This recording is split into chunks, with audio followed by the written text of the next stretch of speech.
নমস্কাৰ।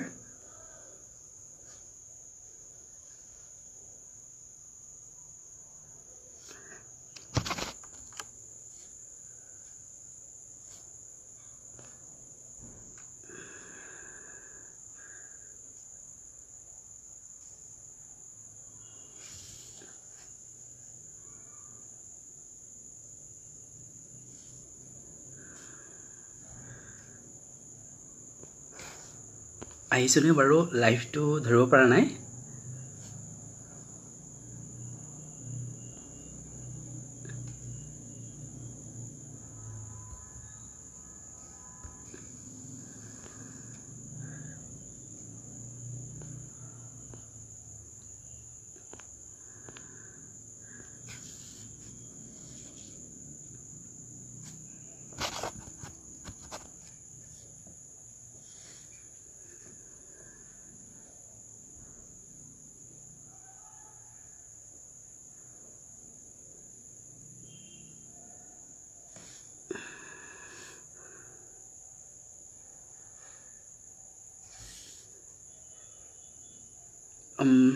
মোক দেখিছেনে বাৰু?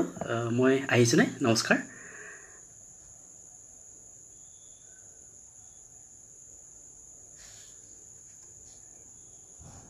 হয়, স্ক্ৰীনখন ব্লক হৈ আছে ন?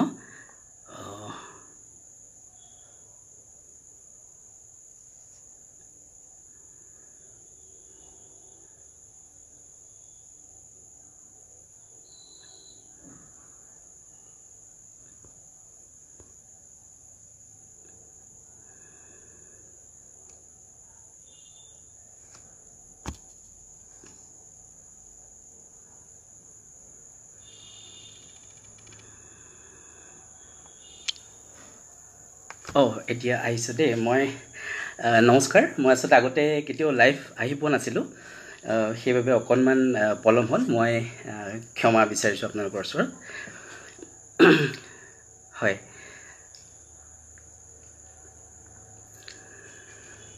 হয়, আপোনালোক সকলো আহিছে। নমস্কাৰ। হয়, হেৰুদাৰ ভাষাত প্ৰতিদিনেই মোৰ একোটা মৃত্যু, হাতৰ ৰেখাত দীৰ্ঘ পৰমায়ু, এনেকৈ মই আছোঁ। সপোনৰ ভৰিৰ খোজ শুনি মনে মনে ভাবোঁ, জীৱন যিমান সুন্দৰ হ'ব পাৰে, সুন্দৰতাটোকৈও। গ্ৰন্থ সুবাসৰ সন্মানীয় এডমিনসকল, গ্ৰন্থ সুবাসৰ সন্মানীয় মডাৰেটৰসকল, সন্মানীয় কৰ্মকৰ্তাসকল, গ্ৰন্থ সুবাসৰ সন্মানীয় সদস্যাসকল আৰু মোৰ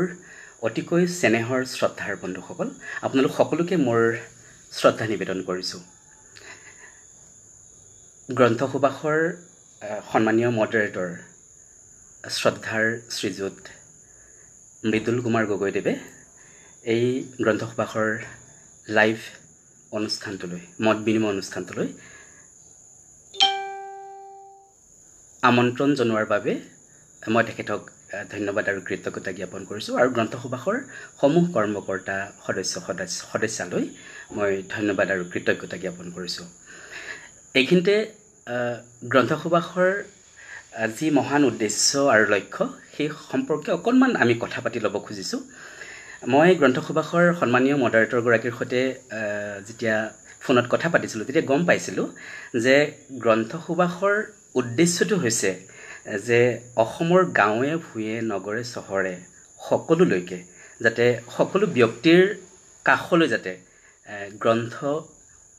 যাব পাৰে, ওচৰ চাপি যাব পাৰে, সকলো ব্যক্তি যাতে গ্ৰন্থৰ ওচৰ চাপি যাব পাৰে। গতিকে এই মহান উদ্দেশ্য গ্ৰন্থ সুবাসৰ সকলো কৰ্মকৰ্তা সদস্যাৰ, গতিকে যিসকলে গুৰি ধৰিছে গ্ৰন্থ সুবাসৰ, এতিয়াতো তেখেতসকলৰ কৰ্মকৰ্তা তথা সদস্যাৰ সংখ্যা বহুত বেছি। গতিকে তেওঁলোকৰ এইটো এই মহান উদ্দেশ্যটো যে গাঁৱে ভূঞে সকলো ব্যক্তিৰ কাষলৈকে যাতে গ্ৰন্থ চাপি যাব পাৰে। গতিকে এই মহান উদ্দেশ্যটো আগত ৰাখি তেওঁলোকে এই গ্ৰন্থ সুবাস নামৰ এই গ্ৰুপটো আৰম্ভ কৰিছে। আৰু মই কথা পাতি গম পাইছিলোঁ যে গ্ৰন্থ সুবাসৰ এনে বহু সদস্যা আছে যিসকলে তেওঁলোকে গ্ৰন্থ, কোনো লেখিকাৰ পৰা গ্ৰন্থ কিনি লয়, ধুনীয়াকৈ কিনি লৈ তেওঁলোকে বিক্ৰী কৰে। বিক্ৰী কৰোঁতে বিক্ৰী কৰোঁতে যি লাভ হয় সেই লাভাংশখিনি তেওঁলোকে নিজৰ ব্যক্তিগত একো কামত খৰচ নকৰে সেই লাভাংশখিনি তেওঁলোকে দুখীয়া ছাত্ৰ ছাত্ৰীক গ্ৰন্থ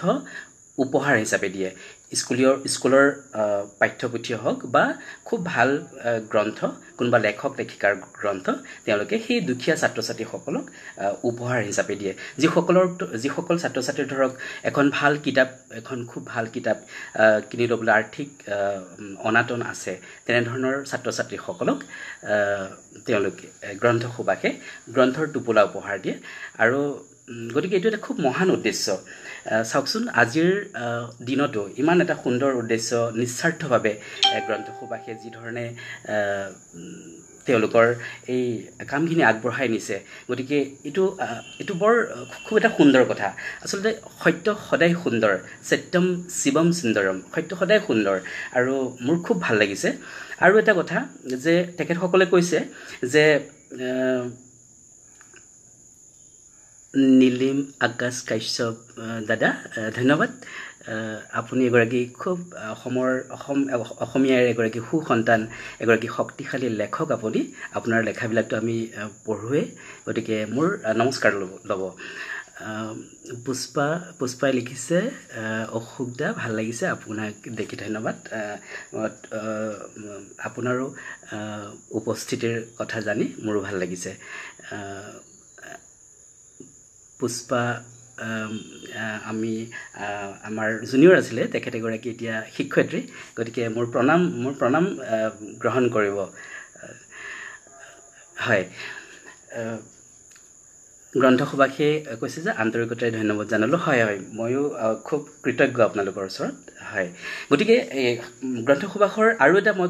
খুব ভাল লাগিলে তেওঁলোকৰ এটা উদ্দেশ্য সেইটো হৈছে যে অসমীয়া ভাল সাহিত্যবিলাক তেওঁলোকে কি কৰিব বিভিন্ন ভাষালৈ অনুবাদ কৰিব ইংৰাজী হওক ফ্ৰান্স হওক বিভিন্ন ভাষালৈ তেওঁলোকে অনুবাদ কৰিব আৰু যাতে পৃথিৱীৰ যিকোনো ঠাইৰ মানুহে যাতে অসমীয়া সাহিত্যৰ স্বাদ ল'ব পাৰে গতিকে অসমীয়া সাহিত্যৰ যাতে স্বাদ ল'ব পাৰে আৰু ইংৰাজী বা অন্যান্য ভাষালৈ অনুবাদ হ'লেহে অসমীয়া সাহিত্যৰ যি মৌ ৰস পান কৰিব পাৰিব গতিকে গ্ৰন্থ সুবাসৰ এইটো এটা সাংঘাতিক ধৰণৰ এটা ভাল উদ্দেশ্য গতিকে মই আপোনালোকক গ্ৰন্থ সুবাসক এই সুযোগতে আপোনালোকক অশেষ ধন্যবাদ আৰু কৃতজ্ঞতা জ্ঞাপন কৰিছোঁ আৰু আপোনালোকৰ যি সাহস সেই সাহসক মই চেলুট জনাইছোঁ মই ক'বলৈ গ'লে গতিকে মই খুব ভাল লাগিছে মোৰ এই কথাটো যে এটা কথা যে অসমীয়া সাহিত্যত ইমান শক্তিশালী লেখক লেখিকা আছে আৰু সেই লেখক লেখিকাসকলৰ যদি গ্ৰন্থসমূহ বা লেখাসমূহ যদি বাহিৰৰ মানুহে পঢ়িবলৈ পায় অনুবাদৰ জৰিয়তে যদি বাহিৰৰ মানুহে পঢ়িবলৈ পায় তেতিয়াহ'লে এইটো এটা খুব সাংঘাতিক ধৰণৰ ভাল কথা হ'ব গতিকে আমাৰ দেখা যায় যে আমাৰ অনুবাদ সাহিত্য আমি অলপ দুৰ্বল আমাৰ অনুবাদ সাহিত্য গতিকে যদি সেই অসমৰ ভাল গ্ৰন্থবিলাক যদি ইংৰাজী ভাষালৈ বা অন্যান্য পৃথিৱীৰ অন্যান্য ভাল ভাষাসমূহলৈ যদি অনুবাদ হয় তেতিয়াহ'লে আমাৰ অসমীয়া সাহিত্যত যি শক্তিশালী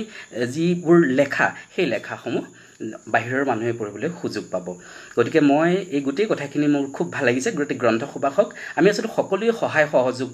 কৰা উচিত কাৰণ আমি অসমী আইৰ আমি সকলো ভাই ককাই বাই ভনী গতিকে আমি সকলো এটা পৰিয়ালৰ নিচিনা গতিকে উষা গগৈ বাইদেউ শুভ সন্ধিয়া হয় শুভ সন্ধিয়া জুমি কুমাৰ হয় নমস্কাৰ আপুনিও চাই আছে মই সকলোকে গুমিন কুমাৰ খাৱন ডাঙৰীয়া হয় আপুনি এগৰাকী খুব ভাল লেখক ঔপন্যাসিক আপুনি এগৰাকী গতিকে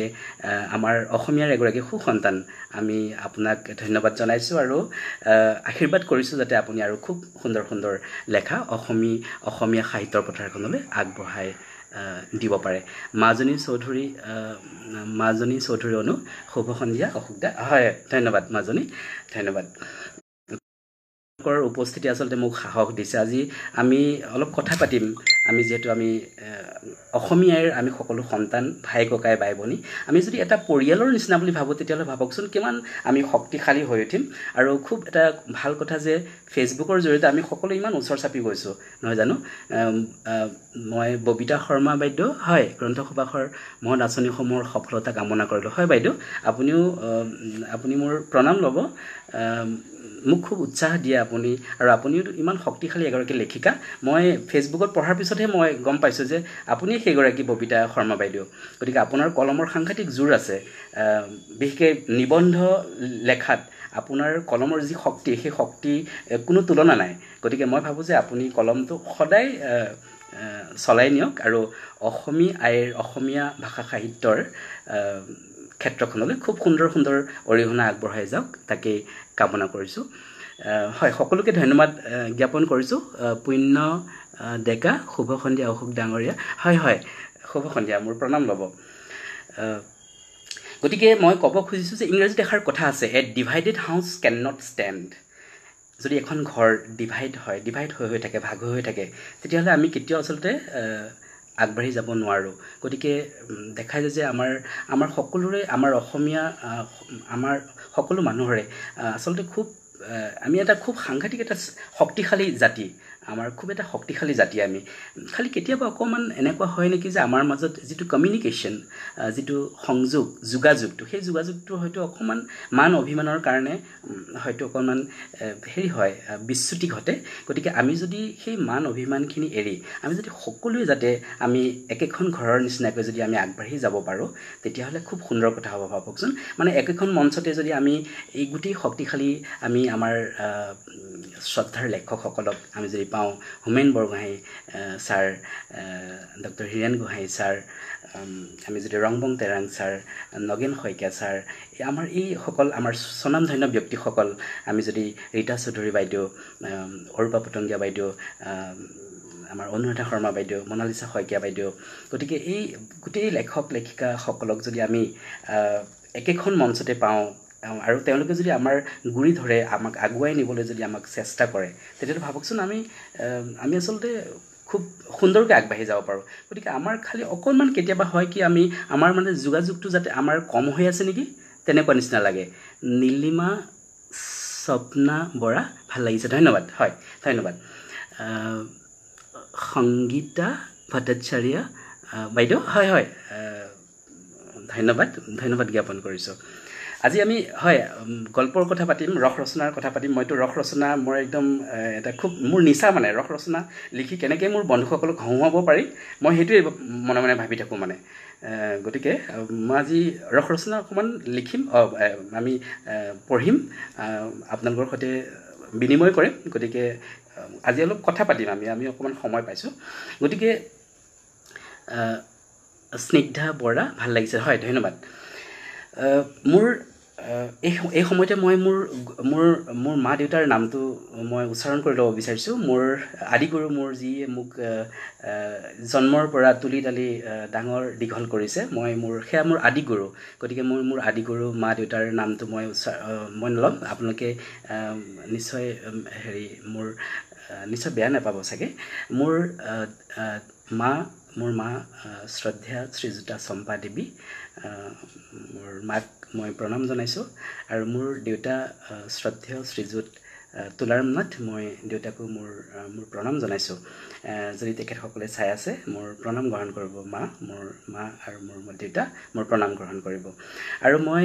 মোৰ এই সুযোগতে মই প্ৰণাম জনাম মোৰ দাদা ডাক্তৰ অৰূপ কুমাৰ নাথ মোৰ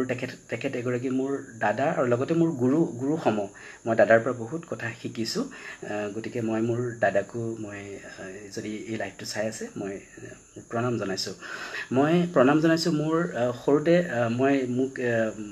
9-10ত মোক এডভান্স মেথমেটিক্স পঢ়াইছিলে উচ্চ গণিত পঢ়াইছিলে ঐচ্ছিক গণিত পঢ়াইছিলে মোৰ বাইদেউ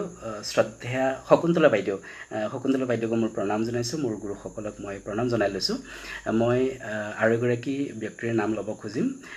সেয়া হৈছে মোৰ বৰদেউতা শ্ৰদ্ধাৰ শ্ৰীযুত ভদ্ৰেশ্বৰ নাথ মই বৰদেউতাকো প্ৰণাম জনাইছোঁ মই প্ৰণাম জনাম শ্ৰদ্ধা ডিম্পী ডেকা বাইদেউ মোৰ লেখাৰ ক্ষেত্ৰত মোৰ এগৰাকী তেখেত গুৰুসম গতিকে মই ডিম্পী ডেকা বাইদেউকো মোৰ প্ৰণাম জনাইছোঁ বাইদেউ যদি চাই আছে মোৰ প্ৰণাম গ্ৰহণ কৰিব মই এইখিনিতে আৰু মই প্ৰণাম জনাইছোঁ মোৰ গুৰু ঋতুপৰ্ণ দাস ছাৰ শ্ৰদ্ধাৰ ঋতুপৰ্ণ দাস ছাৰ তেখেত এগৰাকী নাট্যকাৰ আকাশবাণীৰ এগৰাকী তেখেত চাকৰিয়াল আকাশবাণীত তেখেতে চাকৰি কৰে মই খুব এগৰাকী খুব ভাল অনুষ্ঠান পৰিৱেশক ঘোষক আছিলে তেখেত বৰ্তমান বাৰু তেওঁ ঘোষকৰ দায়িত্বত নাই গতিকে মই ঋতুপৰ্ণ দাস ছাৰক মোৰ প্ৰণাম জনাইছোঁ মই প্ৰণাম জনাইছোঁ শ্ৰদ্ধাৰ শ্ৰীযুত অৱনী বৰা ছাৰ গতিকে অৱনী বৰা ছাৰকো মই মোৰ প্ৰণাম জনাইছোঁ তেখেত এগৰাকী মোৰ গুৰু গতিকে মই মোৰ গুৰুসম অৱনী বৰা ছাৰক মোৰ প্ৰণাম জনাইছোঁ তেখেত এগৰাকী সাংঘাতিক ভাল অসমৰ আবৃত্তিকাৰ মই মোৰ বহুত ক্ষেত্ৰত মই অৱনী বৰা ছাৰ ঋতুপৰ্ণ দাস ছাৰৰ পৰা মই শিক্ষা লৈছোঁ মই তেখেতসকলকো মোৰ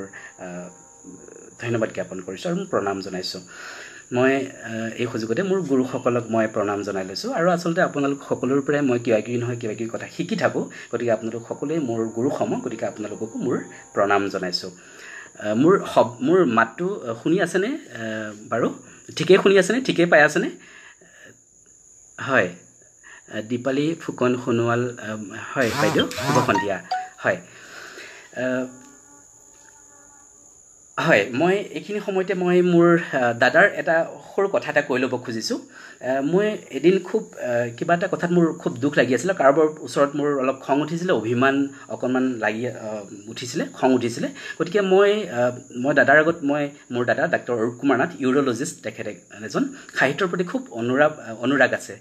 দাদাৰ সাহিত্য কলা সংস্কৃতিৰ প্ৰতি খুব অনুৰাগ আছে কিন্তু দাদাৰ খুব ব্যস্ততাৰ কাৰণে দাদাই আহিব তেনেকৈ মানে সময় দিব নোৱাৰে কিন্তু খুব দাদাক এগৰাকী খুব ভাল পাঠক দাদাক মই ক'লোঁ যে মোৰ আজি খুব খং উঠি আছে মানে এই ব্যক্তিগৰাকীৰ ওচৰত মোক খুব খং উঠি আছে তেতিয়া দাদাই মোক ক'লে যে দাদাই মোক তই বুলি কয় তই পৰুৱা হ'ব খোজনে নে তই হাতী হ'ব খোজ মোক ক'লে তেনেকৈ মইতো এইটো প্ৰশ্নৰ উত্তৰ মই কেতিয়াও সন্মুখীন হোৱা নাই কেতিয়াও তো দাদাই ক'লে মোক যে তই পৰুৱা হ'ব খোজ নে হাতী হ'ব খোজ তেতিয়া মই ক'লোঁ মই ডাঙৰ কিবা হ'ব খুজিছোঁ মানে মই কিবা হ'ব খোজোঁ মই শক্তিশালী কিবা হ'ব খোজোঁ মানে মই হাতী হ'ব খোজোঁ মই দাদাক ক'লোঁ যে মই হাতী হ'ব খোজোঁ আৰু মোৰতো খংটো উঠি আছিলে মই হাতী হ'ব খোজোঁ আৰু দাদাৰ ওচৰত মই গোটেই অভিমান ঢালি দিওঁ মানে তেনেকুৱা কথা গতিকে মই দাদাৰ ওচৰত একো লোকধাক নকৰোঁ একদম মই যিটো মোৰ একদম ক'বলগীয়া আছে মই কৈ দিওঁ দাদাৰ ওচৰত যাতে তেনেকৈ কৈ দিওঁ আৰু তেতিয়া দাদাই ক'লে যে নহয় তই যদি পৃথিৱীত যদি ওপৰলৈ যাব বিচাৰ মানে তই যদি সাফল্যৰ শীৰ্ষলৈ যাব বিচাৰ তেতিয়াহ'লে তই পৰুৱা হ'ব লাগিব তাৰপিছত মই বোলো কিয় তেওঁ কৈছে হাতীটো গছজোপাৰ ওপৰলৈ যাব নোৱাৰে গছজোপাৰ একেবাৰে ওপৰলৈ হাতীটো কেতিয়াও যাব নোৱাৰিব কিন্তু পৰুৱাটো গছডালৰ একেবাৰে ওপৰলৈ যাব পাৰিব একেবাৰে শীৰ্ষলৈ যাব পাৰিব গছডালৰ গতিকে তই জীৱনত সফল হ'বলৈ হ'লে তই হাতীও নহয় তই পৰুৱা হ'ব লাগিব গতিকে মোৰ কাৰণে এইটো এটা সাংঘাতিক ধৰণৰ জ্ঞান মানে মই ভাবোঁ যে এই কথাখিনিয়ে মোৰ ধৈৰ্য শক্তি বঢ়াই তুলিলে মোৰ সহ্য শক্তি বঢ়াই তুলিলে মই আগতকৈও যেন মোৰ ধৈৰ্য শক্তি বাঢ়িলে মই কোনো অভিমান এৰি দিলোঁ কোনোবাই মানে সৰু কথা এটা কৈছোঁ যে মই মানে কেতিয়াবা এনেকুৱা হয় ধৰক কোনোবা বন্ধুৱে হয়তো মোক বহুত দিন মোৰ লেখা পঢ়া নাই কিন্তু মই যদি মই লেখা এটা পঢ়িছোঁ মই খুব ধুনীয়াকৈ মই সৰু কথাটো মই মানে হেৰি কৰিলোঁ মই উদাহৰণটো দিলোঁ মই খুব ধুনীয়াকৈ এটা লাইক মাৰিলোঁ আৰু মই উৎসাহ দিলোঁ যে আপোনাৰ এই লেখাটো খুব ভাল হৈছে হয়তো তেওঁ 4-5 মাহ মোৰ বা এবছৰলৈ তেওঁ হয়তো মোৰ লেখা এটাও পঢ়া নাই বা তেনেকুৱা যদি হৈছে কিন্তু মই পৰুৱা হ'ব খুজিলোঁ মানে মই যে পৰুৱা হ'ব লাগিব কাৰণ মই জীৱনত ওপৰলৈ যাব লাগিব কাৰণ সেয়া মোৰ দাদাৰ আশা বা মোৰ মাৰ আশা মোক অকণমান মই সমাজত অকণমান আগবাঢ়ি যোৱাটো যিহেতু তেওঁলোকৰ সপোন গতিকে মই পৰুৱা হ'ব খোজোঁ গতিকে কোনোবাই মোক কেতিয়াবা ফোন নকৰিলেও মই খবৰ এটা ল'ম ফোন কৰোঁ ভালনে আপোনাৰ তেনেকুৱা মই এই শিক্ষাটো যেতিয়া পালোঁ যে মই পৰুৱা হ'ব লাগিব মই কেতিয়াও হাতী হ'ব নোৱাৰিব মোৰ কেতিয়াও মই অহংকাৰ বা কিবা মই হাতীক অহংকাৰী বুলি কোৱা নাই দেই খালি মই কথাটো কৈছোঁ যে মই কেতিয়াও অহংকাৰী মই কেতিয়াও যাতে নহওঁ যাতে মই পৰুৱা হ'ম আৰু মই যাতে আগুৱাই যাব পাৰোঁ এই কথাটো যদি আমি সকলোৱে হৃদয়ংগম কৰোঁ যে মোক কোনোবাই নামাতিলেও মই আগতীয়াকৈ মাতিম মই বহুত ছাত্ৰ ছাত্ৰী মই যিহেতু মই গণিতত মই স্নাতক ডিগ্ৰী লাভ কৰিছিলোঁ গতিকে মই এতিয়াও মই মোৰ বহুত ছাত্ৰ ছাত্ৰীক পঢ়াওঁ মই লেখিকা ঔপন্যাসিক মই মনালিছা শইকীয়া বাইদেউৰ ছাত্ৰী সন্তান মই কাংকনক মই পঢ়াইছিলোঁ মই এই কাংকনক পঢ়াইছোঁ গতিকে কাংকনো মোৰ এগৰাকী ছাত্ৰী আছিলে গতিকে মই যিসকল ছাত্ৰ ছাত্ৰীক মই এতিয়াও পঢ়াওঁ মই যেতিয়া টিউশ্যনটো আৰম্ভ কৰাৰ লগে লগে মই নমস্কাৰ দিওঁ মই শুভ আবেলি বুলি ক'ম যে বা শুভ সন্ধিয়া বুলি কওঁ মই বাট চাই নাথাকোঁ যে মোক কোনোবাই শুভ সন্ধিয়া দিব বা শুভ আবেলি দিব বা শুভ নমস্কাৰ দিব মই কাৰোবাক দেখাৰ লগে লগে মই নমস্কাৰ দিওঁ মই শুভ সন্ধিয়া দিওঁ শুভ আবেলি এই তেখেত মোতকৈ ডাঙৰ হ'লেও বা সৰু হ'লেও মই সেইটো কথা মই কেতিয়াও মানে ভাবি নাথাকোঁ যে তেখেতে মোক প্ৰথম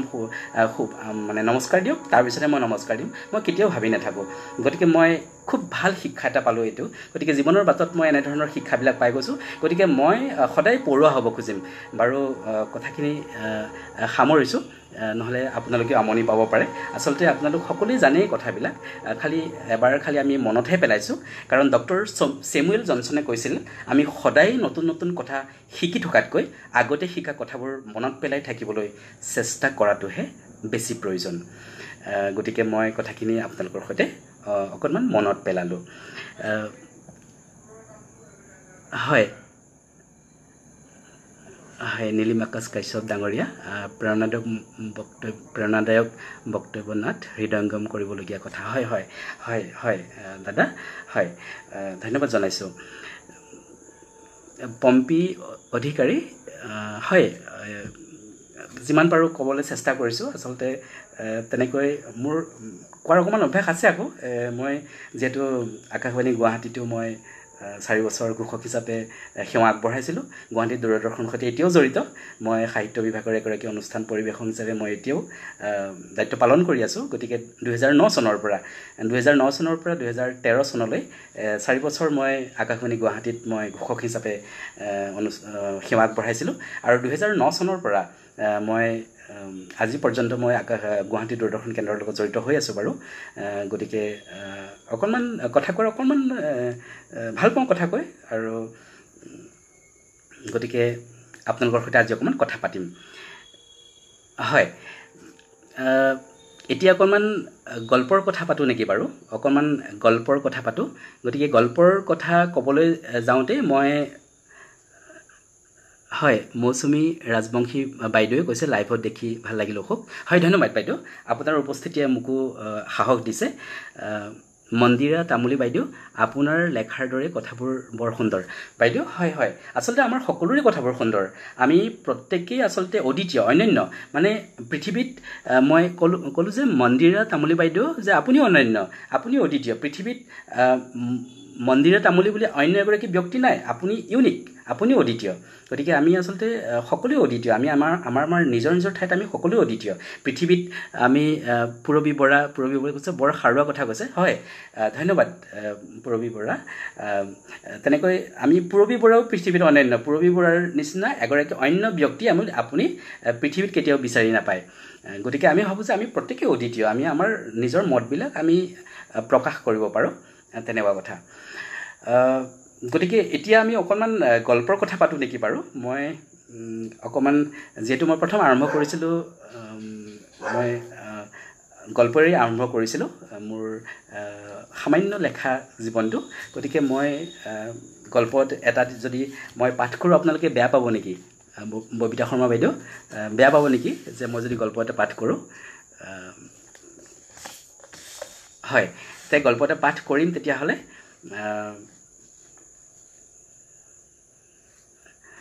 ভাৰতী গগৈ বৰুৱা তোমাক এনেদৰে দেখি ভাল লাগিছে লেখাৰ মাজেৰে জীৱনটো আগুৱাই নিয়া শুভেচ্ছা জ্ঞাপন কৰিলোঁ তুমি কেতিয়াৰ পৰা গল্প লিখিবলৈ হাতত কলম তুলি ল'লা হয় নমস্কাৰ বাইদেউ হয় মই ক'বলৈ গ'লে মই 2003 চনৰ পৰা মই গল্প লিখা আৰম্ভ কৰিছোঁ বাইদেউ হয় 2003 চনৰ পৰা গল্প লিখা আৰম্ভ কৰিছোঁ আৰু মোৰ মই এটা কথা কৈ অকণমান ভাল পাম যে মই গল্পৰ মোৰ প্ৰথমটো গল্প অভিলাষ আছিলে সেই অভিলাষ গল্পটো নগাঁও মহাবিদ্যালয়ত মহাবিদ্যালয় সপ্তাহত শ্ৰেষ্ঠ গল্প হিচাপে বিবেচিত হৈছিলে আৰু সেয়া 2003 চনৰ কথা আৰু সেই বছৰ মই শ্ৰেষ্ঠ অভিনেতাও আছিলোঁ হয় গতিকে মই ক'বলৈ গ'লে 2003 চনতেই মই গল্প লিখা আৰম্ভ কৰিছোঁ মনালিসা পাঠক নেওগ আপোনাৰ কথা শুনি থাকিলে আমনি নালাগে ধন্যবাদ মনালিসা শইকীয়া আপুনি এগৰাকী সুলেখিকা ফেচবুকত আপোনাৰ লেখা পাই থাকোঁ আপোনাৰ আলোচনীটো আপোনাৰ পঢ়িছোঁ আপোনাৰ লেখা হয় গতিকে মই যেটো আমাৰ অকমান পূজা ওচৰ চাপি আহি আছে গতিকে আমি অকনমান গল্পৰ কথা পাতো তাৰ পিছত গল্প কেতিয়াৰ পৰা লিখা আৰম্ভ কৰিলো আৰু অকমান কথা পাতিম শ্ৰদ্ধাৰ মৃদুল কুমাৰ গগৈ ডাঙৰীয়াই কৈছিলে যে লেখা মেলা কেতিয়াৰ পৰা আৰম্ভ কৰিছিলে এই সম্পৰ্কে অকমান ক'ব বুলি কৈছিলে গ্ৰন্থসভাৰ শ্ৰদ্ধাৰ মডাৰেটৰ মৃদুল কুমাৰ গগৈ ডাঙৰীয়াই মোক সুধিছিলে গতিকে মই কথাখিনি পাতিম গতিকে মই প্ৰথমে আজি এটা গল্প পাঠ কৰোঁ মই আপোনালোকক দেখাবলৈ ভাল পাম যে মোৰ এখন প্ৰথম ঐ ৰাধা মোৰ প্ৰথমখন গল্প সংকলন আছিলে 2000 এখন অকমান ডাঙৰকৈ মই কৰিছিলোঁ এইটো মোৰ প্ৰথম সংস্কৰণৰ এটা কপি মোৰ হাতত আছে ঐ ৰাধা আৰু এইখনে মোৰ প্ৰথমখন গল্প সংকলন আৰু বহু পাঠক পাঠিকাই কিতাপখন আদৰি লৈছে সেইকাৰণে অকণমান ভালো লাগে যে ইমান কষ্ট কৰি আমি কাম এটা কৰোঁ গতিকে পাঠক পাঠিকাসকলে অকণমান আদৰি ল'লে ভাল লাগে গতিকে হয় আজি অকমান অভিনয়ৰ কথা পাতিম হয় পম্পী অধিকাৰী আপোনাৰ অভিনয় চাম দাদা অকমান অভিনয়ও আমি কথা পাতিম বাৰু হয় গতিকে মই ক'ব খুজিছোঁ যে এই কিতাপখন অকমান আপোনালোকে দেখিছেনে A4 সাইজৰ কৰিছিলোঁ এইখন কিতাপখনৰ গ্ৰন্থখন 2014 চনত মই কৰিছিলোঁ আৰু প্ৰকাশক আছিলে আলিবাট প্ৰকাশন গতিকে আলিবাট প্ৰকাশনৰ প্ৰকাশক লেখক শ্ৰদ্ধাৰ প্ৰাঞ্জল কুমাৰ মহন্ত দাদা গতিকে তেখেতো এগৰাকী খুব সুন্দৰ খুব ভাল লেখক আৰু সাংঘাতিক লিখে তেখেতেও আৰু সমাজলৈও এগৰাকী সমাজ সেৱক বুলিও ক'ব পাৰি তেখেতক সমাজখনলৈ যথেষ্ট খুব ভাল কাম কৰি আছে তেখেতেও কিতাপ মোৰ প্ৰথম কিতাপ আৰু সেই কিতাপখনত মই এটা বৈশিষ্ট্য আছিল কি কিতাপখনৰ উন্মোচনত কবি গল্পকাৰ অতনু ভট্টাচাৰ্য দাদাও উপস্থিত আছিলে আৰু অতনুদাই কৈছিলে যে অসমীয়া সাহিত্যত গল্পত আলোকচিত্ৰ সন্নিৱিষ্ট কৰা ঐ ৰাধাই হৈছে প্ৰথমখন গল্প সংকলন কাৰণ প্ৰতিটো গল্পৰ বিপৰীতে মই এখন আলোকচিত্ৰ দিছিলোঁ আপোনালোকে মন কৰিছে যে কিতাপখন অকমান A4 সাইজ আৰু প্ৰতিটো গল্পৰ বিপৰীতে মই কি কৰিছিলোঁ প্ৰতিটো গল্পৰ বিপৰীতে মই এখন ফটো দিছিলোঁ আপোনালোকক অকমান আমনি যদি নাপায় মই অকমান দেখাই লওঁ প্ৰতিটো গল্পৰ বিপৰীতে মই এখন ফটো দিছিলোঁ আপোনালোকে চাব পাৰে যে এইটো হৈছিলে মোৰ কান্দুৰী গল্পৰ কাৰণে এখন ফটো দিছিলোঁ আৰু তাতে দেখিছে এগৰাকী অভিনেতা প্ৰিন্স আৰু অন্য এগৰাকী সেই অভিনেত্ৰীও আছিলে গতিকে প্ৰতিটো গল্পৰ বিপৰীতে মই এখন ফটো দিছিলোঁ আৰু সেই কামটো কৰি আচলতে যথেষ্ট আমি কষ্ট স্বীকাৰ কৰিছিলোঁ আৰু সেই কামটোত মোক সহায় কৰিছিলে গায়িকা শ্ৰদ্ধা মিতালী দে বাইদেউ আৰু শিল্পী শ্ৰদ্ধা মৈত্ৰী অধ্যাপক গতিকে আৰু তেখেতসকললৈ মই এই সুযোগতে ধন্যবাদ আৰু কৃতজ্ঞতা জ্ঞাপন কৰিছোঁ আৰু ফটোবোৰ তুলিছিলে প্ৰভাকৰ দে দাদাই আলোকচিত্ৰ শিল্পী অসমৰ এগৰাকী খুব প্ৰখ্যাত আলোকচিত্ৰ শিল্পী প্ৰভাকৰ দে দাদাই ফটো তুলিছিলে আৰু এইখিনিতে মই আৰু এখন ফটো দেখাব বিচাৰিছোঁ বুঢ়া কেঁচুৱা মোৰ গল্পটো এইটো গল্প মোৰ সাতখৰীত প্ৰকাশ পাইছিলে আৰু ইয়াত যে ফটোখনত দেখিছে যে সেই দাদা এগৰাকী সঁচাকৈয়ে তেখেত এগৰাকী ডাক্তৰ আৰু সেয়া বাইদেউ ইঞ্জিনিয়াৰিং কলেজৰ অধ্যাপিকা বিজুলী গোস্বামী বাইদেউ আৰু সেই যে আপোনালোকে ফটোত দেখিছে তাতে দেখিব যে ত্ৰৈলোক্য কাশ্যপ সেই ফটোখনত যে দেখিছে বুঢ়া কেঁচুৱাৰ অভিনয়ত মানে ত্ৰৈলোক্য এগৰাকী খুব সুন্দৰ অভিনেতা তেখেতে খুব ভাল লেখা মেলাও কৰে গতিকে মই মোৰ মৰমৰ ভাইটি ত্ৰৈলোক্যই যদি চাই আছে মই তেখেতক মই নমস্কাৰ জনাইছোঁ ত্ৰৈলোক্য হয় পুণ্য ডেকা ডাঙৰীয়াই কৈছে কিতাপখন গুৱাহাটীৰ ক'ত পাম জনাবচোন গুৱাহাটীৰ এনেতো গ্ৰন্থমেলাত বৰ্ণত পাব আৰু গুৱাহাটীৰ পাণবজাৰত অসম বুক ট্ৰাষ্টত বিচাৰিলে নিশ্চয় পাব কিতাপখন আছে কিন্তু এইখন কপি কিন্তু আৰু কেতিয়াও নাই সেকেন্ড এডিশনৰ এটা দুটা পাব সেকেন্ড এডিশনৰ এটাও কপি মোৰ হাতত নাই গতিকে মই এতিয়া দেখুৱাবলৈ আপোনালোকৰ হাতত এটাও নাই কিন্তু ঐৰাধাৰ এই কপিখন এই কিতাপখন এতিয়া কতো পাবলৈ নাই ক'বলৈ গ'লে হয় গতিকে প্ৰতিটো গল্পৰ বিপৰীতে মই এখন ফটো দিছিলোঁ আৰু মই আচলতে মই মোৰ কাৰণে আচলতে এইটো এটা খুব ডাঙৰ প্ৰজেক্ট আছিলে গোটেই প্ৰজেক্টত মই ক'বলৈ গ'লে যথেষ্ট মই অৰ্থ ব্যয় কৰিছিলোঁ গোটেই প্ৰজেক্টত মই 1,40,000 মান টকা খৰচ কৰিছিলোঁ গতিকে মোৰ আচলতে এইটো সপোনৰ প্ৰজেক্ট আছিলে যে যাতে মই মোৰ এইটোৱে ইচ্ছা আছিলে যাতে ৰাইজৰ মাজলৈ মানে মই অকমান কিবা পৰীক্ষামূলক কিবা এটা আগবঢ়াই দিব পাৰোঁ গতিকে মই আৰু এখন ফটো দেখাম আপোনালোকক এইখন চাওক যে এইখন আচলতে পাইলট গল্পটোৰ কাৰণে কিমান এখন সুন্দৰ ফটো মই প্ৰভাকৰ দেদাক মই ধন্যবাদ জনাইছো ইমান এখন সুন্দৰ ফটো তেখেতে তুলিছিলে চাওকচোন ফটোখন পাইলট গল্পটো এই পাইলট গল্পটো হাতখৰিত ওলাইছিলে গতিকে এই তেনে ধৰণে মানে প্ৰতিটো গল্পৰ বিপৰীতে এখন ফটো দিছিলো তেনেকুৱা প্ৰতিটো 15টা গল্প আছিল 15টা গল্পত কমে 30খন ফটো দিয়া হৈছিল আৰু এখন ফটো দেখাবলৈ মোৰ ভাল লাগিব চাওঁচোন বাৰু মই পটককৈ উলিয়াব পাৰোঁনে ফটোখন মোৰ যেটো ৰাধা বুলি যেটো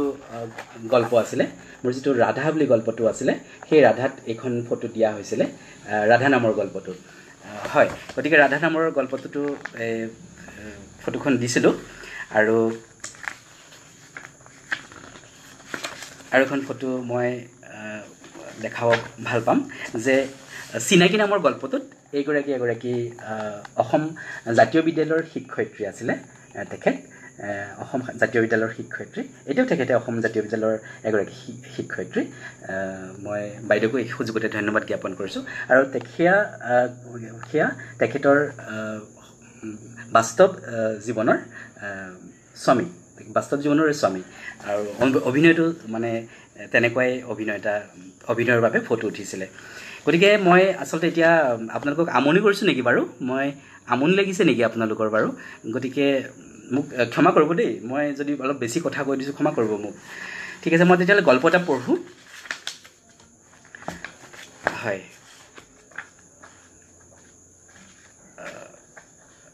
গল্পটো বিচাৰ ৰ'ব দেই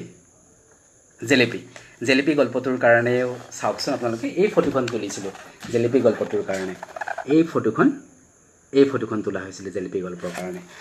গতিকে মই গল্পটো পঢ়োঁ তেতিয়াহ'লে হয় শুনিবচোন দেই আপোনালোকে এই গল্পটো প্ৰকাশ পাইছিলে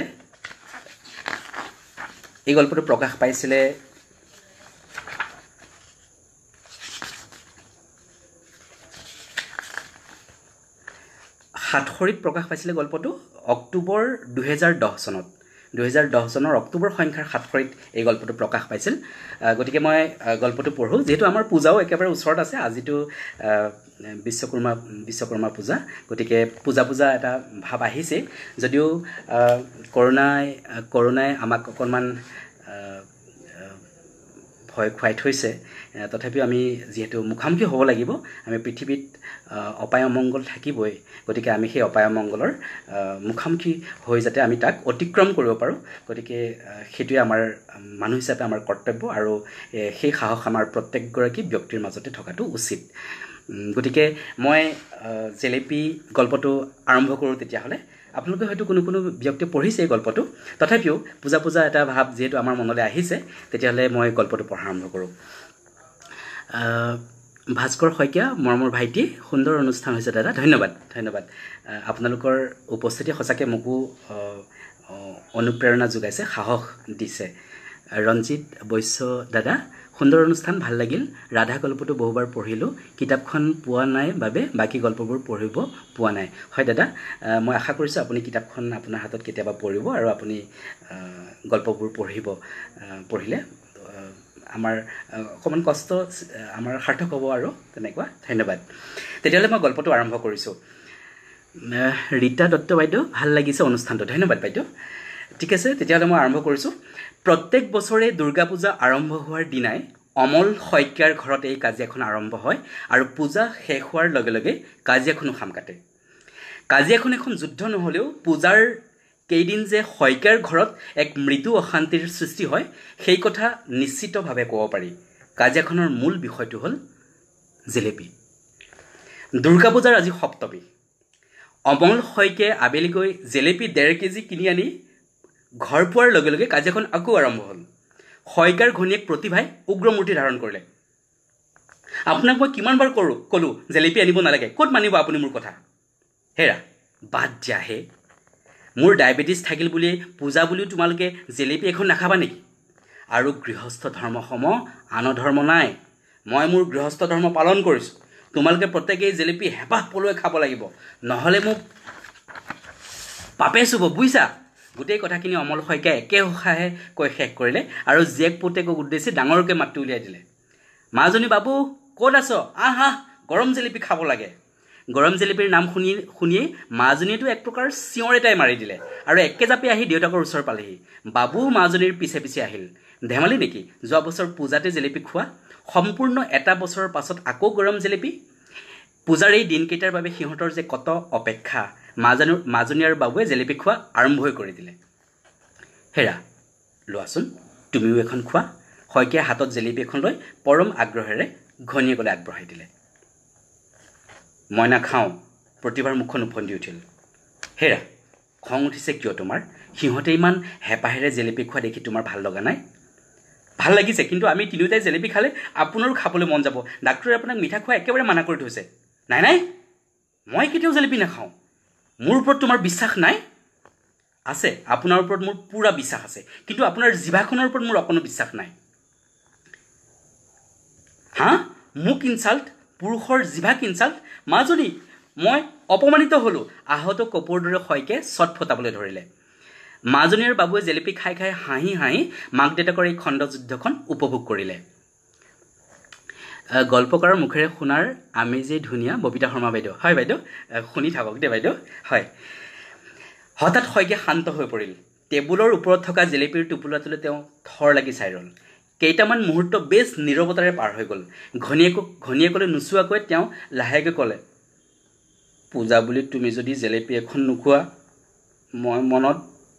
বৰ দুখ পাম। কথাখিনি কৈ অমল শইকীয়াই মুখখন এনেকৈ উফন্দাই দিলে, মানে অকণ বেছিকৈ উফন্দাই দিছে আৰু। কথাখিনি কৈ অমল শইকীয়াই মুখখন এনেকৈ উফন্দাই দিলে যে পিছত তেওঁ নিজে গম পালে মুখখন তেওঁ জোখতকৈ বেছি ফুলাই থৈছে। দেউতাকে মনটো মাৰি পেলোৱা দেখি মাজনী আৰু বাবুৱে মাকক ইমান জোৰ কৰিলে যে প্ৰতিভাই হাতত এখন জেলেপি ল'বলৈ বাধ্য হ'ল।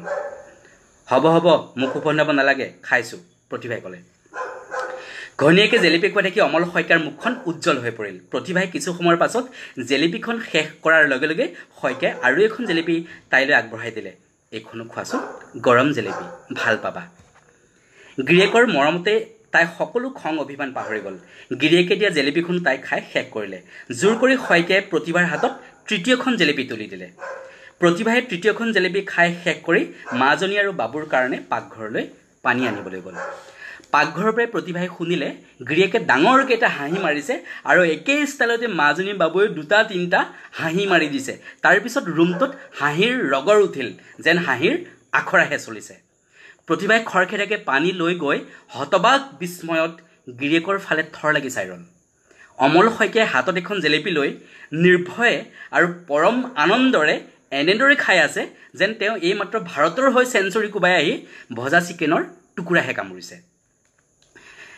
মাকে দুৱাৰ মুখতে থৰ লগা দেখি মাজনীয়ে ফিচিক ফাচাক হাঁহি মাৰি মাকৰ হাতৰ পৰা পানীৰ গিলাচ দুটা লৈ আহিল। হেৰা বছৰৰ মূৰত এবাৰ পূজা আহে আৰু পূজাত যদি এখন জেলেপি নেখাওঁ সেইটো কিবা জীৱন হ'ল নেকি? এইবিলাকে হৈছে আৰ্ট অফ লিভিং, বুজিছা?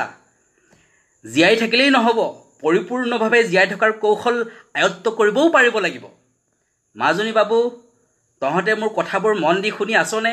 মাজনী তপৰে উত্তৰ দিলে, পূৰা শুনিছোঁ দেউতা, তোমাৰ মুখত কিন্তু আজি সৰস্বতী লম্বিছে, কিয় বা? মাজনীৰ বাবুৱে একেদৰে ফিচিক ফাচাককৈ হাঁহি থাকিল। অমল শইকীয়াই এবাৰ উঠি গৈ প্ৰতিভাক টানি আনি ওচৰতে বহুৱাই ল'লে আৰু দ্বিতীয়খন জেলেপি হাতত তুলি লৈ ঘৈণীয়েকক উদ্দেশ্যি ক'বলৈ ধৰিলে, চোৱা প্ৰতিভা, তোমাৰ দৃষ্টিত এইখন এখন সাধাৰণ জেলেপি হ'ব পাৰে, কিন্তু মোৰ দৃষ্টিত এখন সাধাৰণ জেলেপি নহয়। ইয়াৰ ৰূপ ৰস গন্ধে বহু মানুহক খন্তেক সময়ৰ বাবে হ'লেও পাহৰাই ৰাখিব পাৰে জীৱনৰ যন্ত্ৰণাবোৰ। সম্পূৰ্ণ এবছৰৰ পাছত এই জেলেপিখন যেতিয়া হাতত তুলি লওঁ, মনটোত এটা নতুন উদ্যম পাওঁ বুইছা, যেন কাইলৈৰ পৰা ডায়েবেটিছ ৰোগটোক প্ৰতিৰোধ কৰিবলৈ আৰু বেছি ভালকৈ প্ৰাণায়াম কৰিম। আৰু তুমি চিন্তা নকৰিবা বুইছা,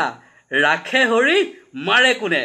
এখন বা দুখন জেলেপি খালে ডায়েবেটিছে গমেই নাপাব কি খালোঁ। হেৰা হেৰা, একো নামাতা হ'লা যে? মুখলৈ অকণমান হাঁহিৰ ভাৱটো আনাচোন আৰু মোক জেলেপিখন অকণমান শান্তিৰে খাবলৈ দিয়া। গিৰিয়েকে ইখনৰ পিছত সিখনকৈ জেলেপি খোৱা দেখি প্ৰতিভাৰ বুকুখন কঁপি উঠিল। কি কৰিব তাই একো ধৰিব নোৱাৰিলে। চকুৱেদি তাইৰ ভমককৈ খংটো ওলাই আহিল। আপুনিচোন যোৱাবাৰ পূজাতে প্ৰতিজ্ঞা কৰিছিল যে আপুনি হেনো আৰু কেতিয়াও জেলেপি নাখায়, তাৰপিছতো থোৱাহে প্ৰতিজ্ঞা। মোৰ মতে কোনো জ্ঞানী মানুহে প্ৰতিজ্ঞা নকৰে। জ্ঞানী মানুহ প্ৰতিজ্ঞা, বৰ অভিশাপ আদিৰ পৰা দূৰত থাকে বুইছা। বালিৰ পুতেক অংগদে শ্ৰীৰামচন্দ্ৰৰ পৰা বৰ নোপোৱা হ'লে ব্যাধৰ বলি নহ'লহেঁতেন শ্ৰীকৃষ্ণ। প্ৰতিজ্ঞা অভিশাপৰ বিভৎস ফলশ্ৰুতিতে আমি অকালতে হেৰুৱাইছিলোঁ বীৰ অভিমন্যুক, দাতা কৰ্ণ। কি ঠিক, কিজানি কুৰুক্ষেত্ৰ সমৰৰ বাবে দায়ী আছিল ভীষ্মৰ শিলৰ ৰেখাৰ দৰে দৃঢ় প্ৰতিজ্ঞাবোৰ। খংটো শেষ হৈ এবাৰ প্ৰতিভাৰ মুখখন অভিমানেৰে ভৰি পৰিল। জেলেপি খোৱাৰ আনন্দতে অমল শইকীয়াৰ মুখখন আখৈ ফুটাৰ দৰে ফুটিবলৈ ধৰিলে। মাজনী আৰু বাবু হাত মুখ ধুবলৈ বুলি উঠি গ'ল। গল্পটো খুব ধুনীয়া উপস্থাপন হৈছে দাদা, পম্পী অধিকাৰী। হয় হয়, ধন্যবাদ। গল্পটো জেলেপিৰ দৰে মিঠা। ধন্যবাদ বাইদেউ। সীমাজ্যোতি বৰগোহাঁই বাইদেৱে কৈছে সুন্দৰ হৈছে গল্পৰ পঠন ভংগী। বাইদেউ ধন্যবাদ, চেষ্টা অকণমান কৰিছোঁ। আকৌ অকণমান আগৰ পৰা পঢ়িছোঁ। জেলেপি খোৱাৰ আনন্দতে অমল শইকীয়াৰ মুখখন আখৈ ফুটাৰ দৰে ফুটিবলৈ ধৰিলে। মাজনী আৰু বাবু হাত মুখ ধুবলৈ বুলি উঠি গ'ল। হেৰা, কলেজত তুমি মোক প্ৰথমবাৰ নৌ কওঁতে, অৰ্থাৎ প্ৰথমবাৰতে মই তোমাৰ পৰা বেয়াকৈ লাঠটো খাওঁতে ময়োচোন প্ৰতিজ্ঞা কৰিছিলোঁ আজিৰ পৰা প্ৰতিভাৰ ছাঁটোকো নাচাওঁ বুলি। পিছত কতা প্ৰতিজ্ঞা ফুচফাচ। তোমাক মই বিয়াও কৰালোঁ। বিয়া কৰালৈ আমাৰ আজি ল'ৰা ছোৱালীও দুটা। মই প্ৰতিজ্ঞাটোতে লাগি থকা হ'লে আজি আমাৰ এই সুখৰ সংসাৰখন হ'লহেঁতেনে বাৰু? হেৰা, প্ৰতিজ্ঞা কৰিলে নহ'ব বুইছা, সময় আৰু প্ৰয়োজন সাপেক্ষে প্ৰতিজ্ঞা ভংগ কৰিবও পাৰিব লাগিব। যোৱা বছৰ কিছু অজ্ঞানী আছিলোঁ বাবে জেলেপি নাখাওঁ বুলি প্ৰতিজ্ঞা কৰিছিলোঁ। এই বছৰ কিছু জ্ঞানী হৈছোঁ বাবে প্ৰয়োজন সাপেক্ষে সেই প্ৰতিজ্ঞা ভংগ কৰিছোঁ। জেমি টেইলৰে কি কৈছিল? যিজনে নিজৰ মত কেতিয়াও সলনি কৰিবলৈ নিবিচাৰে তেওঁৰ মনটো এটা বন্ধ পিটনিৰ দৰে, য'ত কেৱল সাপৰহে বংশবৃদ্ধি হয় বুইছা। এইবাৰ প্ৰতিভাই মাত লগালে। হ'ব দিয়ক, আপুনি ইমান কথা ক'ব নালাগে। মই আপোনাৰ ভালৰ বাবেহে কৈছোঁ। আপোনাৰ লগত জড়িত হৈ আছে আমাৰ সংসাৰখনৰ সুখ আৰু ভৱিষ্যত। সদায় কথাবোৰ আপুনি ধেমালি কৰি উৰুৱাই দিয়ে। ডাক্তৰে আপোনাক মিঠা খাবলৈ একেবাৰে মানা কৰিছে, তথাপি আপুনি। প্ৰতিভাৰ মনটো একেবাৰে মৰি গ'ল। শইকীয়াই তাইক সান্তনা দিলে। হ'ব দিয়া, তুমি ইমান চিন্তা নকৰিবা। মোৰ গাটো অকণো বেয়া নহয়। কিবা অসুবিধা হ'লে ডাক্তৰ বেজবৰুৱাচোন হাতেৰে ঢুকি পোৱাতে আছে, আৰু ভগৱানতকৈ ডাঙৰ ডাক্তৰ নাইহে বুইছা। সন্ধিয়া হৈ আহিল।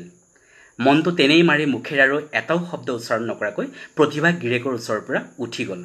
গাটো তিয়াই সন্ধিয়া সেৱা কৰিবৰ বাবে তাই আঙঠা দুটামান যোগাৰ কৰিলে।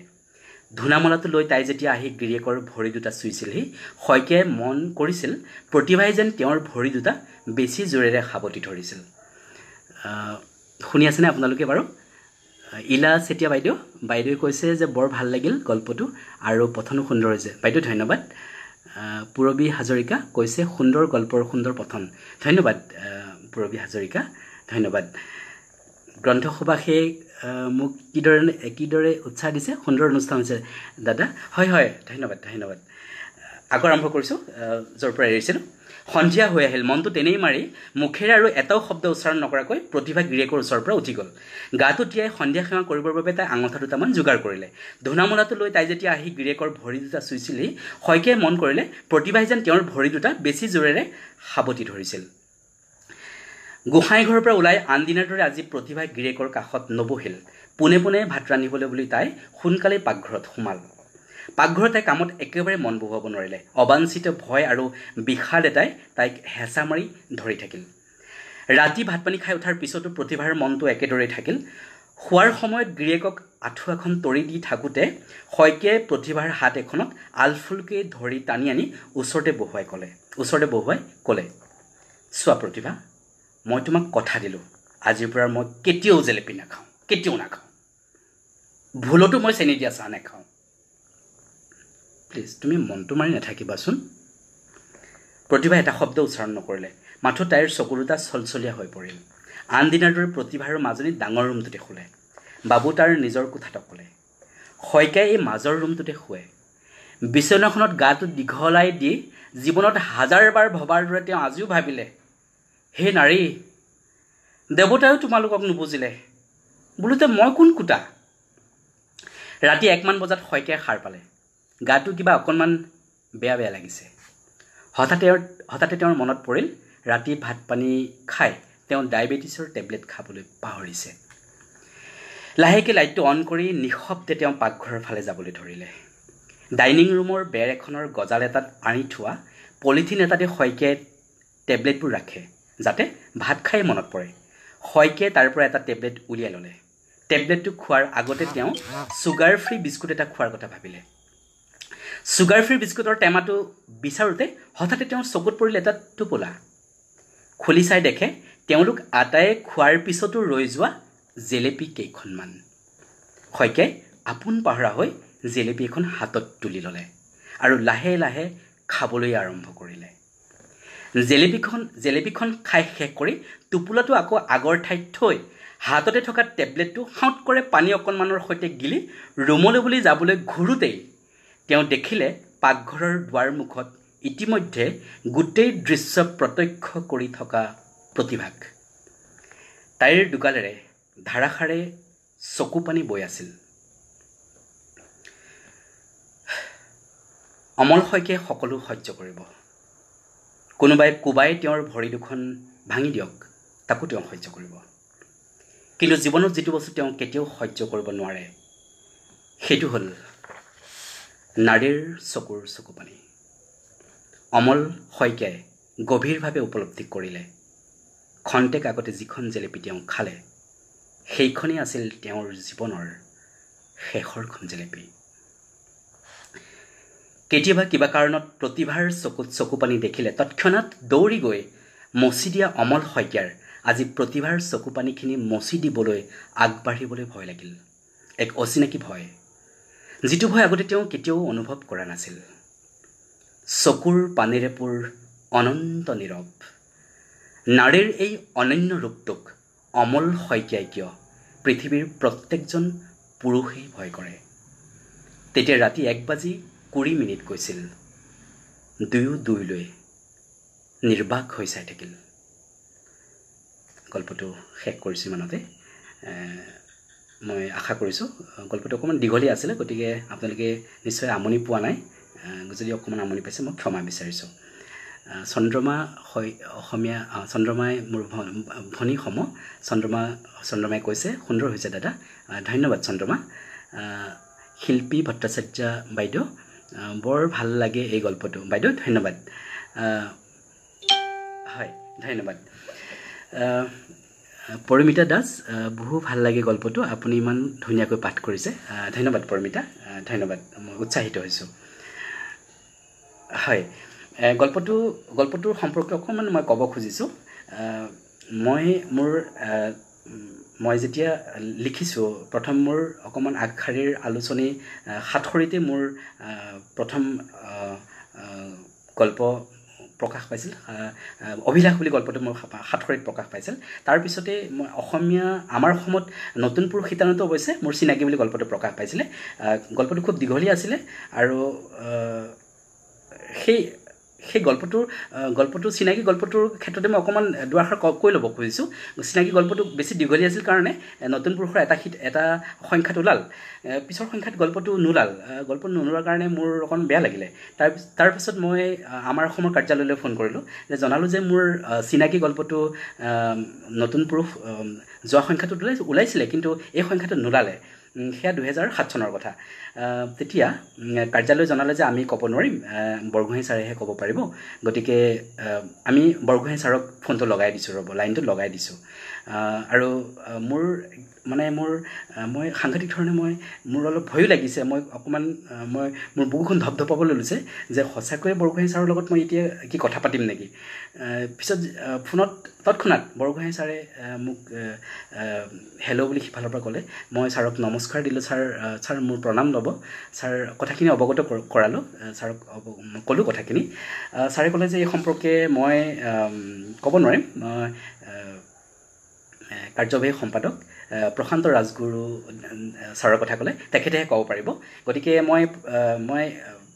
ছাৰে ক'লে আৰু ছাৰৰ ভাষাত যে মই প্ৰশান্ত ৰাজগুৰুৰ সৈতে মই কথা পতাই দিছোঁ তোমাক, তেনেকৈ ক'লে। গতিকে মই লগে লগে মই প্ৰশান্ত ৰাজগুৰু ছাৰৰ লগত কথা পাতিলোঁ। আৰু প্ৰশান্ত ৰাজগুৰু ছাৰে ক'লে যে অনিবাৰ্য কাৰণবশতঃ আচলতে এই সংখ্যাত চিনাকিৰ পৰৱৰ্তী অংশটো প্ৰকাশ নাপালে, কিন্তু ইয়াৰ পিছৰ সংখ্যাতে আপোনাৰ গল্পটো প্ৰকাশ পাব বুলি মোক জনালে। আৰু মই এই গোটেই প্ৰক্ৰিয়াটো ইমান তৎক্ষণাত হৈ গৈছে যে 2-3 মিনিটৰ ভিতৰত গোটেই প্ৰক্ৰিয়াটো সম্পূৰ্ণ হৈ গ'ল। গতিকে মই সাংঘাতিক অভিভূত হৈ পৰিছোঁ যে মোৰ দৰে এজন একেবাৰে অচিনাকি নগণ্য এজন পাঠক বা একেবাৰে নগণ্য এজন লেখককো তেওঁলোকে ইমান সুন্দৰকৈ তেওঁলোকে যি ধৰণে ৰেছপন্স আগবঢ়ালে তেওঁলোকে। গতিকে মই অভিভূত হৈ গ'লোঁ। আৰু আপোনালোকক মই এটা কথা ক'লে হয়তো বঢ়াই কোৱা হ'ব, কিন্তু মই আচলতে ক'ব লাগিব যে মোৰ লেখা মেলাৰ ক্ষেত্ৰত মই যি অকণমান সামান্য লিখিছোঁ, গতিকে এই ক্ষেত্ৰত মোৰ একেবাৰে মই বৰগোহাঁই ছাৰৰ ওচৰত মই একদম চিৰঋণী। কাৰণ মই বৰগোহাঁই ছাৰৰ প্ৰথম জীৱনৰ সাধনা বুলি কিতাপখন মই পঢ়িছিলোঁ উচ্চতৰ মাধ্যমিক পৰীক্ষা দিয়াৰ পাছত। তাৰ আগত মই পঢ়াৰ নামত একোৱে পঢ়া নাছিলোঁ, আৰু যিয়ে মোক সাংঘাতিক ধৰণে এটা ক্ষতি কৰিছিলে। গতিকে মই চাওকচোন, মই উচ্চতৰ মাধ্যমিকৰ আগলৈকে মই পঢ়াৰ নামত একো বাহিৰা কিতাপ পঢ়া নাছিলোঁ। কেৱল মই মোৰ পাঠ্যপুথিৰ কিতাপবিলাক পঢ়িছিলোঁ, আৰু সেইটোৱে মোক জীৱনত সাংঘাতিক ধৰণৰ ক্ষতি কৰি থৈ গৈছে। গতিকে তাৰপিছত মই খুব নাটকীয়ভাৱে বৰগোহাঁই ছাৰৰ জীৱনৰ সাধনা কিতাপখন পঢ়িলোঁ। আৰু জীৱনৰ সাধনা কিতাপখন পঢ়াৰ পিছত মোৰ এনেকুৱা লাগিলে যে মই জীৱনতচোন একোৱে পোৱা নাই। মই কিতাপ পঢ়া নাই মানেতো মই একোৱেই নাজানো। সঁচাকৈ মই একো জনা নাছিলোঁ। কেৱল মই কেইটামান অংক জানিছিলোঁ, তাৰ বাহিৰে মই একোৱেই জনা নাছিলোঁ ক'বলৈ গ'লে। তাৰপিছত মই যেতিয়াই কিতাপ পঢ়া আৰম্ভ কৰিলোঁ, গতিকে জীৱনৰ সাধনা কিতাপখনেই আচলতে মোৰ প্ৰথমখন মই পঢ়া কিতাপ বুলি ক'ব পাৰোঁ। তাৰ আগত মই পঢ়াৰ নামত একো কিতাপে পঢ়া নাছিলোঁ। অৱশ্যে এখন কিতাপ পঢ়িছিলোঁ, বুঢ়ী আইৰ সাধু। সেয়া একেবাৰে সৰুতে পঢ়িছিলোঁ, বুঢ়ী আইৰ সাধু। কিন্তু তাৰ পিছত আৰু মই কিবা কিতাপ পঢ়াৰ নামত আৰু একো কিতাপ পঢ়া নাছিলোঁ, কেৱল পাঠ্যপুথিৰ কিতাপ পঢ়িছিলোঁ। গতিকে সেই কথাটোৱে মোক সাংঘাতিক ধৰণৰ ক্ষতি কৰিছিলে। কিন্তু মই জীৱনৰ সাধনা কিতাপখন পঢ়াৰ পিছত মই সেই ক্ষতিখিনি পূৰণ কৰিবলৈ মই চেষ্টা কৰিলোঁ, আৰু তেতিয়াৰ পৰা নিৰৱচ্ছিন্নভাৱে মই কিতাপ পঢ়োঁ। আৰু মই এইখিনিতে এজন মহৎ ব্যক্তিৰ এটা উক্তি আপোনালোকৰ আগত পাঠ কৰি দিব খুজিম। গতিকে এই উক্তিটোৱে মোক সাংঘাতিক ধৰণে মোক প্ৰেৰণা যোগায়, আৰু মই কেতিয়াবা এই উক্তিটো পঢ়োঁ। গতিকে মই ভাবোঁ যে আপোনালোকৰ সৈতেও মই বিনিময় কৰোঁ এই উক্তিটো। এই উক্তিটো কৈছিলে মণ্টেইনে কৈছিলে, যেতিয়া মোৰ মনটো বিষাদে আৱৰি ধৰে, তেতিয়াই মই মোৰ কিতাপবোৰৰ ওচৰলৈ দৌৰি যাওঁ।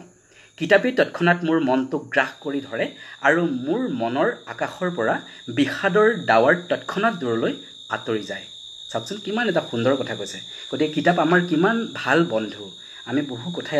কিতাপৰ পৰা আমি কিমান শিকিব পাৰোঁ, আৰু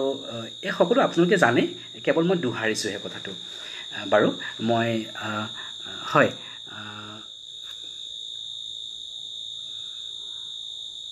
দীপালী বৰঠাকুৰ বাইদেউ, বঢ়িয়া, ধন্যবাদ বাইদেউ। হয়, মই কথাটো কৈ আছিলোঁ যে পিছত মই এটা কথা ক'লে বঢ়াই কোৱা হ'ব কি, যে মই যে বৰগোহাঁই ছাৰৰ লগত কথা পাতিব পালোঁ, যে সেই যিটো সুখ, সেই আৱেগ, যিটো সুখ আৰু আৱেগ, তাৰ সংমিশ্ৰণত মই সন্ধিয়া যেতিয়া মই ঈশ্বৰৰ ওচৰত সদায় ঈশ্বৰৰ ওচৰত সন্ধিয়া মূৰ দুৱাওঁ, আৰু মই ঈশ্বৰৰ ওচৰত মূৰ দুৱাওঁতে মোৰ আপোনা আপুনি মোৰ চকু পানী ওলাই আহিছিলে, যে মই কেতিয়াওতো সপোনত ভবা নাছিলোঁ যে বৰগোহাঁই ছাৰৰ দৰে এগৰাকী প্ৰাজ্ঞৰ সৈতে মই কথা পাতিব পাম। সেই ভাগ্যটো যে মোৰ সেইদিনাখনেই উদয় হ'ল। গতিকে মই আচলতে যিটো মোৰ আনন্দ, আৱেগ, সেই আৱেগতে মই ৰাতি ভগৱানৰ ওচৰত আঁঠু লৈ এতিয়াও মই অকণমান আৱেগিক হৈ গৈছোঁ মই তেতিয়া মই চকুপানী টুকি টুকি মই ভগৱানক ধন্যবাদ জ্ঞাপন কৰিছিলোঁ যে ছাৰ যে প্ৰভু মই আজি খুব সুখী হৈছোঁ মই বৰগোহাঁই ছাৰৰ সৈতে কথা পাতি বাৰু যি নহওক ধন্যবাদ জ্ঞাপন কৰিছোঁ গ্ৰন্থ সুভাষে কৈছিলে যে আপুনি মোক কৈছিলে যে আপুনি লেখা মেলা কেতিয়াৰ পৰা আৰম্ভ কৰিছিলে গতিকে মই লেখা মেলা কৰাৰ ক্ষেত্ৰত এটা মই সৰু কথা এটা কৈ ল'ব খুজিম যে মোৰ দেউতা যিহেতু এগৰাকী ভাৰতীয় সেনাবাহিনীৰ জোৱান আছিলে মোৰ দেউতা গতিকে চাকৰি সূত্ৰে দেউতা বাহিৰত আছিলে গতিকে মই সপ্তম শ্ৰেণীলৈকে হয়তো প্ৰথম দ্বিতীয় শ্ৰেণীৰ পৰা সপ্তম শ্ৰেণীলৈকে মই দেউতালৈ চিঠি লিখিছিলোঁ এই কামটো কিন্তু মই কৰিছিলোঁ মায়ে কৈছিলে যে দেউতালৈ চিঠি লিখ আৰু মই প্ৰতি মাহতে মই দেউতালৈ এখন চিঠি লিখিছিলোঁ আৰু হয়তো তেনেকৈয়ে ক'ব নোৱাৰাকৈ মই হয়তো লেখাৰ অনুশীলন এটা হয়তো মই তেতিয়াই কৰি আছিলোঁ দেউতালৈ মই বিভিন্ন মোৰ ঘৰৰ কথাবিলাক মোৰ পঢ়া শুনাৰ কথা গাঁৱৰ কথা মোৰ দাদা বৰদেউতা বৰমা খুৰীদেউ সকলোৰে কথাবিলাক লিখি মামাহঁতৰ ঘৰৰ কথাবিলাক লিখি মই যিবিলাক খুব ঘটনাবিলাক খুব ভাল ভাল ঘটনাবিলাক মই লিখি পেলাই দেউতালৈ মই প্ৰতি মাহতে এখন চিঠি লিখিছিলোঁ আৰু মই গ্ৰন্থ সুভাষৰ উদ্যোক্তাসকলকো মই স্বনামধন্য এডমিন মডাৰেটৰসকলকো মই আপোনালোকক এইটো অনুৰোধ কৰিম যে আপোনালোকৰ গ্ৰুপৰ দ্বাৰা যে আপোনালোকে এই শিশুসকলৰ মাজত চিঠি লিখাৰ এটা যদি আপোনালোকে মানসিকতা এটা আনিব খোজে যে আপোনালোকে যদি এটা তেনেকুৱা এটা যদি অনুষ্ঠান যদি আপোনালোকৰ ফালৰ পৰা তেনেকুৱা এটা যদি কিবা প্ৰতিযোগিতাই হওক যদি প্ৰতিযোগিতামূলকভাৱে আপোনালোকে যদি শিশুসকলৰ মানে চিঠি এখন পত্ৰ লিখন এটা যদি ব্যৱস্থা কৰে যে পত্ৰ লিখনৰ যদি এটা প্ৰতিযোগিতা পাতে গতিকে প্ৰতিযোগিতা বুলি ক'লে সকলোৱে নিশ্চয় খুব সুন্দৰকৈ সহযোগ কৰিব গতিকে শিশুসকলে যদি তেওঁলোকৰ মাকলৈ বা দেউতাকলৈ এনেকুৱা ধৰক যে দেউতাক চাকৰি সূত্ৰে বাহিৰত আছে নহ'লে তেওঁ চাকৰি সূত্ৰে দেউতাক বাহিৰত আছে বা মাকক তেওঁ বহুদিন মাকলৈ এখন চিঠি লিখিছে মাকলৈ এখন চিঠি লিখিব পাৰে দেউতাকলৈ এখন চিঠি লিখিব পাৰে মামাকলৈ এখন চিঠি লিখিব পাৰে তেওঁৰ প্ৰিয় সাহিত্যিকগৰাকীলৈ এখন চিঠি লিখিব পাৰে গতিকে শিশুসকলক যদি এই চিঠি লিখা যিটো ৰাপটো যদি শিশুসকলক আনি দিয়া যায় শিশুসকলৰ মনত তেওঁলোকৰ যদি সেই হেঁপাহটো আনি দিয়া যায় গতিকে শিশুসকলে সেই লেখাৰ মাজেৰে তেওঁলোকৰ সুপ্ত হৈ থকা যি প্ৰতিভা সেই প্ৰতিভাবিলাক ওলাই আহিব আৰু গতিকে আমি তেতিয়া শিশু অৱস্থাতে আমি শিশুসকলৰ সেই প্ৰতিভাটোৰ উমান পাই যাম গতিকে আৰু শিশুসকলে যদি হাতত কলম তুলি লয় তেতিয়াহ'লে সেইটো কিমান এটা ভাল কথা হ'ব ভাবকচোন গতিকে মই গ্ৰন্থ সুভাষৰ মই শ্ৰদ্ধাৰ এডমিন আৰু মডাৰেটৰ তথা কৰ্মকৰ্তাসকললৈ এইটো মই বিনম্ৰ অনুৰোধ জনালোঁ যে শিশুসকলৰ মাজত চিঠি লিখা যি এটা কিবা প্ৰতিযোগিতা বা তেনেকুৱা ধৰণৰ এটা যদি কলম আপোনালোকে আপোনালোকৰ গ্ৰুপত ৰাখে যে শিশুসকলৰ চিঠি আপোনালোকে তাত কি কৰিব আপোনালোকে এপ্ৰুভড কৰিব তেনেকুৱাও কৰিব পাৰে নহ'লে গতিকে প্ৰতিযোগিতাও যদি আপোনালোকে কৰে তেতিয়াহ'লে শিশুসকলে লেখা মেলা কৰিব আৰু আটাইতকৈ ভাল কথা হ'ল কি ডাঙৰ কথা হ'ল কি শিশুসকলৰ হাতত কলম তুলি দিয়াটো খুব জৰুৰী হৈ পৰিছে গতিকে তেওঁলোকৰ হাতত আচলতে মোবাইল তুলি দিয়াতকৈ যদি আমি কলমটো তুলি দিব পাৰোঁ তেওঁলোকৰ হাতত তেতিয়াহ'লে সেইটো এটা মহৎ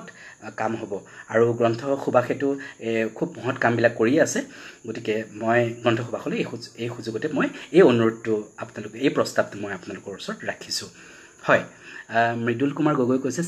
চিন্তা চৰ্চা চলি আছে সেই বিষয়ে ধন্যবাদ মৃদুল কুমাৰ গগৈ ডাঙৰীয়া আমি শিশুসকলক আনিব লাগিব আৰু এইখিনিতে মই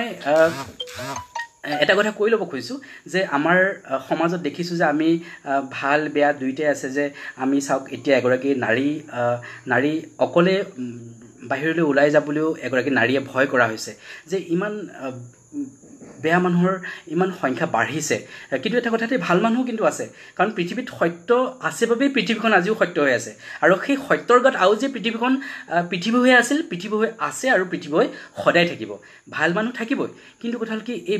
বেয়া মানুহৰ সংখ্যাটো বাঢ়ি গৈ আছে গতিকে এই বেয়াখিনি কেনেকৈ আমি আঁতৰাব পাৰোঁ কেতিয়াবা মোৰ এনে লাগে যেন আমি এই যি মানুহখিনিয়ে যি বেয়া কাম কৰাৰ যি মানুহখিনিৰ যিটো প্ৰৱণতা সেই বেয়া কাম কৰা মানুহখিনিয়ে আচলতে ভাল কামৰ সুবাসটোৱে পোৱা নাই নেকি বাৰু ভাল কামত যিটো মজা আছে আপুনি এতিয়া চাওক মই গুৱাহাটীতে মই ধৰিছোঁ বা মই গুৱাহাটীত যিহেতু মই থাকোঁ গুৱাহাটীতে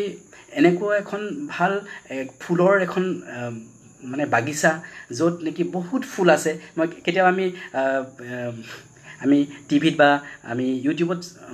দেখা পাওঁ একদম ফুলৰ বাগিচা একদম সাংঘাতিক ধৰণৰ ফুল আছে ফুলৰ সেই বাগিচাবিলাক দেখিলে আমাৰ ভাল লাগি যাব কিন্তু তেনেকুৱা ফুলৰ বাগিচা এখন অত্যন্ত ডাঙৰ তাত মানে বিভিন্ন ধৰণৰ ফুল থাকে আৰু ফুলৰ সেই বাগানখনৰ মাজলৈ যদি আমি সোমাই যাওঁ তেতিয়াহ'লে আমাৰ সেই ভাগ্যটো আমাৰ এতিয়ালৈকে হোৱা নাই বাৰু মোৰতো হোৱা নাই আপোনালোকৰ হয়তো হ'ব পাৰে অসমৰ বাহিৰত হয়তো কাৰোবাৰ হ'ব পাৰে বা অসমৰ ভিতৰতো ক'ৰবাত যদি আছে মই নাজানো কিন্তু এখন চৰকাৰৰ ফালৰ পৰা যদি তেনেকুৱা এখন ফুলৰ যদি বাগান যে তাত সকলো মানুহ যাব পাৰে ফুল চাব পাৰে যে চাওকচোন ফুল ইমান এটা সুন্দৰ বস্তু ভগৱানে সৃষ্টি কৰি থৈছে পৃথিৱীতে কিমান এটা সুন্দৰ বস্তু গতিকে মোৰ এনে লাগে যেন এই বেয়া মানুহখিনি আচলতে ভালৰ সুবাসটোৱে পোৱা নাই আজিলৈকে ভালৰ সুবাসটো পোৱা নাই কাৰণে তেওঁলোকে বেয়া কাম কৰি আছে গতিকে সেই মানুহখিনিক যদি আমি ভাল সুবাসটো দিব পাৰোঁ তেওঁলোকে হয়তো মই এটা কথা মই ক'ব খুজিছোঁ যে সেই কথাটো মই নাজানো মই কোৱাটো কিমান মোৰ হেৰি হৈছে মই যুগুত হ'ব নাজানো যে মই আজিলৈকে এক টোপ এলকহল খাই পোৱা নাই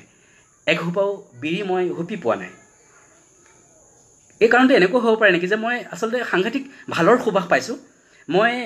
সৰুৰ পৰাই আমাৰ ঘৰত গাখীৰ আছিলে দৈ আছিলে গতিকে মই গাখীৰ দৈ মোক সৰুৰ পৰাই মই মা দেউতাই যোগাৰ ধৰিছিলে আৰু মই গাখীৰৰ যিটো সৰ ভগৱান শ্ৰীকৃষ্ণইতো খাইছিলে গাখীৰ দৈ মাখন এইবিলাক খাইছিলে গতিকে সেই গাখীৰৰ যিটো মানে টেষ্ট সেই টেষ্টটো সৰুতে পাই গ'লোঁ আৰু দৈৰ যিটো একেবাৰে ওপৰৰ যিটো একেবাৰে মানে চামুচেৰে কাটিব পাৰি ম'হৰ দৈৰ যিটো একেবাৰে চামুচেৰে কাটিব পাৰি আমাৰ ঘৰতে মানে গাই আছিলে গতিকে সেই ভাল বস্তুবিলাক মুখত দিলোঁ একদম সাংঘাতিক ভাল বস্তুবিলাক মুখত দিলোঁ মানে মই সৰুতেই মানে ভাল বস্তুৰ ইমান টেষ্ট পাই গ'লোঁ গতিকে মোৰ কাৰণে সেইবিলাকেই ভাল টেষ্ট গতিকে মই একদম যেতিয়া মুখত অকণমান একদম ভাল একেবাৰে খাটি দৈ অকণমান মুখত দিওঁ মই একদম সাংঘাতিক ধৰণৰ কিবা মই একদম স্বৰ্গীয় সুখ পাওঁ মই যেতিয়া দৈৰ একেবাৰে মানে ওপৰৰ যেতিয়া গৰম কৰাৰ পিছত যেতিয়া একেবাৰে গাখীৰৰ যেতিয়া মানে গাখীৰ গৰম কৰাৰ পিছত যেতিয়া ওপৰৰ যিটো কি চামনিটো সেই চামনিটো যেতিয়া মই লৈ মানে এইটো চুৰ কৰি খাইছিলোঁ সৰুতে যিহেতু বাৰ লগত মোৰ কম্পিটিশ্যন বা দাদা মোৰ ডাক্তৰ অৰুণ কুমাৰ নাথ গতিকে আমি একেলগে আছিলোঁ গতিকে দাদাৰ সৈতেও সেই কম্পিটিশ্যন গতিকে সেই সৰটো যেতিয়া 2-3জনী গাইৰ যেতিয়া গাখীৰটো গৰম কৰাৰ পিছত যিটো সৰ ওলায় সেই সৰটো যেতিয়া মানে কি মুখত যেতিয়া এনেকৈ ভৰাই দিওঁ আৰু যিটো তৃপ্তি পাওঁ সেই তৃপ্তিটোৰ কোনো তুলনা নাই গতিকে মোৰ এনেকুৱা লাগে যে যিসকল ব্যক্তিয়ে বেয়া কাম কৰি আছে সেই বেয়া কাম কৰা মানুহখিনি আচলতে ভাল কামৰ সুবাসটোৱে পোৱা নাই গতিকে সেই ভাল কামৰ যিটো টেষ্ট সেই টেষ্টটোক যদি সেই বেয়া মানুহখিনিক দি দিয়া যায় তেতিয়াহ'লে তেওঁলোকে নিশ্চয় বেয়া কামৰ পৰা আঁতৰি থাকিব কাৰণ ভাল কামৰ সাংঘাতিক সুবাস আছে মই অসমৰ যিখন কল্পনাৰ বাগিচা এখনে নহয় বহুত হ'ব লাগে প্ৰত্যেকখন জিলাতে হ'ব লাগে এখন ডাঙৰ ফুলৰ বাগিচা যাতে আমি কি কৰিব পাৰোঁ আমি যাতে বন্ধৰ দিনত বিৰতিৰ সময়ত যাতে আমি তালৈ যাব পাৰোঁ গতিকে তাত সোমাই যিটো স্বৰ্গ সুখ পাম সেই ভালটোৱে আমাক সাংঘাতিক ধৰণে ভাল হ'বলৈ আমাক কি কৰিব অনুপ্ৰেৰণা যোগাব এইখিনিতে মই গান্ধীজীৰ এটা উক্তি মোৰ মনত পৰিছে আমি সত্যক ধৰি ৰাখিব নোৱাৰোঁ সত্যইহে আমাক ধৰি ৰাখে আমি সত্যক ধৰি ৰাখিব নোৱাৰোঁ সত্যইহে আমাক ধৰি ৰাখে গতিকে সত্যবিলাকে আমাক ধৰি ৰাখিব আজি ফেচবুকৰ জৰিয়তে আমি ইমান সকল ভাই ককাই বাই ভনী আমি লগ পাইছোঁ আমি আচলতে সকলো অসমীয়াৰ সন্তান একতাই শক্তি আমি সকলো যদি একগোট হৈ থাকোঁ তেতিয়াহ'লে আমাৰ সাংঘাতিক ধৰণৰ এটা আমি শক্তিশালী হৈ উঠিম আৰু আমি আশা কৰিছোঁ গ্ৰন্থ সুবাসৰ জৰিয়তে আমি এইটো এটা আন্দোলন আশা কৰিছোঁ যাতে আমি সকলো একগোট হৈ আমি গ্ৰন্থ সুবাসৰ জৰিয়তে যাতে আমি গ্ৰন্থৰ যিটো গ্ৰন্থৰ আন্দোলন যি গঢ়ি তুলিবলৈ যি গ্ৰন্থ সুবাসে যি উদ্যোগ হাতত লৈছে গতিকে এই উদ্যোগটোক যাতে আমি আগুৱাই লৈ যাব পাৰোঁ আৰু সেই প্ৰত্যেকগৰাকী ব্যক্তিক যদি আমি শিক্ষিত কৰি তুলিব পাৰোঁ শিক্ষা মানে যে যিটো বিদ্যালয় বা মহাবিদ্যালয়ৰ শিক্ষা সেইটো শিক্ষাৰ কথা কোৱা সেইটো শিক্ষাটো লাগিবই আমাক তাৰ পিছতো আমি যাতে গাঁৱৰ যিকোনো ব্যক্তিৰ হাতত যাতে এখন ভাল পাঠ্যপুথি যাতে আমি ভাল এখন কিতাপ যাতে তুলি দিব পাৰোঁ গতিকে মই সেই কথাটো যদি গ্ৰন্থ সুবাসৰ জৰিয়তে যদি সেই কথাটো যাতে সেই কামটো যদি সাফল্যমণ্ডিত হয় সফল হয় তেতিয়াহ'লে সেয়া আমাৰ কাৰণে সাংঘাতিক ভাল কথা হ'ব গতিকে মই কিন্তু এই অনুভৱটো কৰিছোঁ আচলতে বেয়া মানুহৰ ভিতৰতো ভগৱান আছে দেই বেয়া মানুহৰ ভিতৰতো কাৰণ যত জীৱ তত শিৱ আমাৰ গুৰুজনাই কৈ গৈছে আমাৰ গুৰুজনা মহাপুৰুষ শ্ৰী শংকৰদেৱ গুৰুজনাই কৈ থৈছে যত জীৱ তত শিৱ গতিকে বেয়া মানুহৰ ভিতৰতো কিন্তু ভগৱান আছে এইটো কথাই ঠিক গতিকে বেয়া মানুহৰ ভিতৰৰ সেই ভাল মানুহজনক আমি জগাই তুলিব লাগিব আৰু বেয়া মানুহজনৰ ভিতৰৰ সেই ভাল মানুহজনক যদি জগাই তুলিব পাৰোঁ তেতিয়াহ'লে নিশ্চয় আমাৰ সমাজৰ পৰা বেয়া কামবিলাক আঁতৰি যাব আৰু এটা কথা মই এইখিনি মুহূৰ্ততে মই আৰু এটা কথা ক'ব খুজিছোঁ যে মোৰ প্ৰান্তিকত আঁচোৰ বুলি এটা গল্প প্ৰকাশ হৈছিলে আৰু আঁচোৰ গল্পটো পঢ়ি পেলাই বহু পাঠক পাঠিকাই অসমৰ বিভিন্ন ঠাইৰ পৰা পাঠক পাঠিকাই মোলৈ ফোন কৰিছিলে গল্পটো প্ৰকাশ পাইছিলে প্ৰান্তিকত আৰু আঁচোৰ গল্পটোত মই এইটোৱে কথা কৈছিলোঁ যে আমাৰ বহুত শক্তিশালী নাৰীও আছে কিন্তু এনে বহু নাৰী আছে যিসকলে নিজকে এতিয়াও দুৰ্বল বুলি ভাবে কিন্তু নহয় মই আঁচোৰ গল্পটোৰ দ্বাৰা এইটোৱে মই বাৰ্তা প্ৰেৰণ কৰিব খুজিছোঁ যে আমাৰ নাৰীসকলৰো শক্তি আছে সেই কথাটো প্ৰত্যেকগৰাকী নাৰীয়ে প্ৰত্যেকগৰাকী নাৰীয়ে বুজি পাব লাগিব যে নাৰীৰো শক্তি আছে আৰু মই চুটি চাপৰ মানুহ দেই মই খুব বেছি ওখ মানুহ নহয় মই অলপ চুটি চাপৰ মানুহ কিন্তু মোৰ এটা সাংঘাতিক ধৰণৰ এটা জেদ আছে মোৰ এটা সাংঘাতিক ধৰণৰ সাহস এটা আছে কি সাহস আছে মই মোৰ হাতেৰে মই মানুহক দুষ্টজন অসুৰজন যদি আহি পেলাই মোক আক্ৰমণ কৰে মই সেই মানুহজনক হাতেৰে আক্ৰমণ কৰি পেলাই পৰাভূত যদি হওঁ যদি হাৰি যোৱাৰ কথাটো মই কেতিয়াও নাভাবোঁ দেই মই কেতিয়াও মই কাৰো ওচৰত হাৰি যাব নোখোজোঁ মই পৰুৱা হ'ম মই এইটো কথা আগতেই কৈ থৈছোঁ কিন্তু মই যুদ্ধ এখনত মই কেতিয়াও হাৰি যাব নোখোজোঁ যদি তেওঁ ইলিগেল হয় তেওঁ যদি অসুৰ হয় মই সেই অসুৰজনক পৰাভূত কৰিবলৈ চেষ্টা কৰিমেই মই কি কৈছোঁ যে মই আঁচোৰ গল্পটোৰ দ্বাৰা মই এই কথাটোৱে ক'ব খুজিছোঁ যে নাৰীসকলে নিজৰ দাঁত আৰু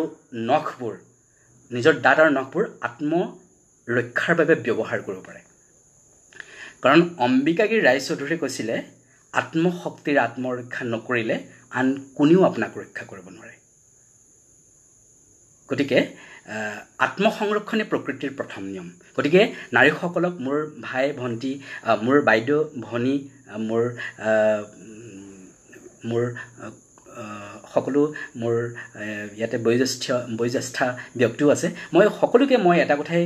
নাৰীসকলক এটা কথাই ক'ব খুজিছোঁ যে আমি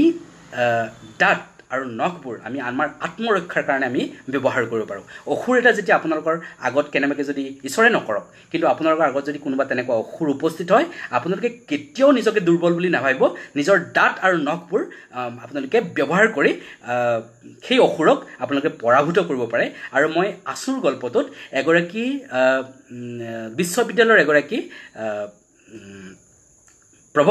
বিশ্ববিদ্যালয়ৰ এগৰাকী প্ৰবক্তাই কেনেকৈ খুব নিজৰ জীৱনটো শূন্যৰ পৰা আৰম্ভ কৰি সফল হোৱাৰ পিছত কেনেকৈ তেওঁৰ জীৱনলৈ অমানিশা নামি আহিছিলে আৰু সেই অমানিশা নামি অহাৰ সেই নিশাটোত কেনেকৈ নিজৰ দাঁতকেইটাৰে নিজক ৰক্ষা কৰিছিলে মই তেনেকুৱা এটা কাহিনী মই আঁচোৰ গল্পটোত মই কি কৰিছোঁ মই উপস্থাপন কৰিছোঁ গতিকে আপোনালোকে মই এইটো এটা মোৰ বাইদেউ ভণ্টি মোৰ মাসম মই সকলো মোৰ নাৰীসকললৈ মোৰ এইটোৱে আপোনালোকলৈ মই বিনম্ৰ অনুৰোধ জনাইছোঁ যে আপোনালোকে কেতিয়াও নিজকে দুৰ্বল বুলি নাভাবিব আপোনালোকে সাংঘাতিক ধৰণে শক্তিশালী উঠিব আৰু অসুৰ আপোনালোকৰ আগত অহাৰ লগে লগে নিজৰ দাঁত আৰু নখবোৰ চোকা কৰি ৰাখিব মই আৰু এটা কথা আজি যে নাৰীসকল ইমান সুন্দৰকৈ থাকিব পাৰিছে তাৰ আগত কিন্তু এজন প্ৰকৃত পুৰুষ আছে এজন প্ৰকৃত পুৰুষসকলে এই ভাল পুৰুষসকলে সেই নাৰীসকলক সন্মান জনাই সুৰক্ষা দিয়ে সেইকাৰণে আজিৰ এই পৃথিৱীৰ যিসকল নাৰী এতিয়াও সুন্দৰকৈ আছে সুৰক্ষিত হৈ আছে তেওঁলোকক কিন্তু সুৰক্ষা দি ৰাখিছে সুৰক্ষা দিয়াৰ ক্ষেত্ৰত এগৰাকী সুন্দৰ মনৰ এজন পুৰুষ আছে আৰু সেই পুৰুষসকলেই আমাৰ নাৰীসকলক সুন্দৰকৈ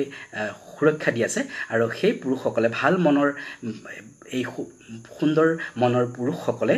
নাৰীসকলক সদায় সন্মান জনায় আৰু এগৰাকী নাৰীয়ে প্ৰকৃতি নাৰী দেৱীসমূহ গতিকে সেই এগৰাকী দেৱীক পূজা কৰাৰ ক্ষেত্ৰত এজন প্ৰকৃত পুৰুষ কেতিয়াও পিছ হুমকি নাযায় আৰু এজন প্ৰকৃত পুৰুষে নাৰীক সদায় সন্মান যাচে আৰু নাৰীক সদায় ৰক্ষা কৰে আৰু বিপদৰ সময়তো নিশ্চয় ৰক্ষা কৰিবই এগৰাকী প্ৰকৃত পুৰুষে নাৰীৰ প্ৰতি ইমান সুন্দৰ কথা ক'লে মাজনী আহমেদ ধন্যবাদ হয় ধন্যবাদ মই অকণমান কবিতাৰ সৈতেও যিহেতু জড়িত মই কবিতা খুব নামমাত্ৰ এটা দুটা কবিতা মই লিখিছোঁ এইখিনিতে মই কিন্তু এটা কথা কৈ থ'ম দেই মই মোৰ গল্প লেখাৰ ক্ষেত্ৰত মোৰ খুব উৎসাহিত কৰা মই সাংবাদিক সাহিত্যিক শ্ৰদ্ধাৰ দিগন্ত ওজা দাদা মই শ্ৰদ্ধাৰ দিগন্ত ওজা দাদাক মই এই ফেচবুক লাইভৰ জৰিয়তে ধন্যবাদ আৰু কৃতজ্ঞতা জ্ঞাপন কৰিছোঁ দাদাই দিগন্ত ওজা দাদাই মোক যথেষ্ট উৎসাহ দিছিল গল্প লিখাৰ ক্ষেত্ৰত গতিকে মই দাদাক মই এগৰাকী মোৰ গুৰু মানুহ গতিকে দাদাক মই ধন্যবাদ জ্ঞাপন কৰিছোঁ এই সুযোগতে দিগন্তদাই সাতসৰীক যিসকল ব্যক্তিয়ে তিলতিলকে গঢ় দিছিল সাতসৰীক এনেকুৱা এটা সুন্দৰ মাত্ৰা প্ৰদান কৰিছিল এনেকুৱা এটা সুন্দৰ এখন আলোচনীক প্ৰতিষ্ঠাৰ ক্ষেত্ৰত কেইগৰাকী লেখক লেখিকাৰ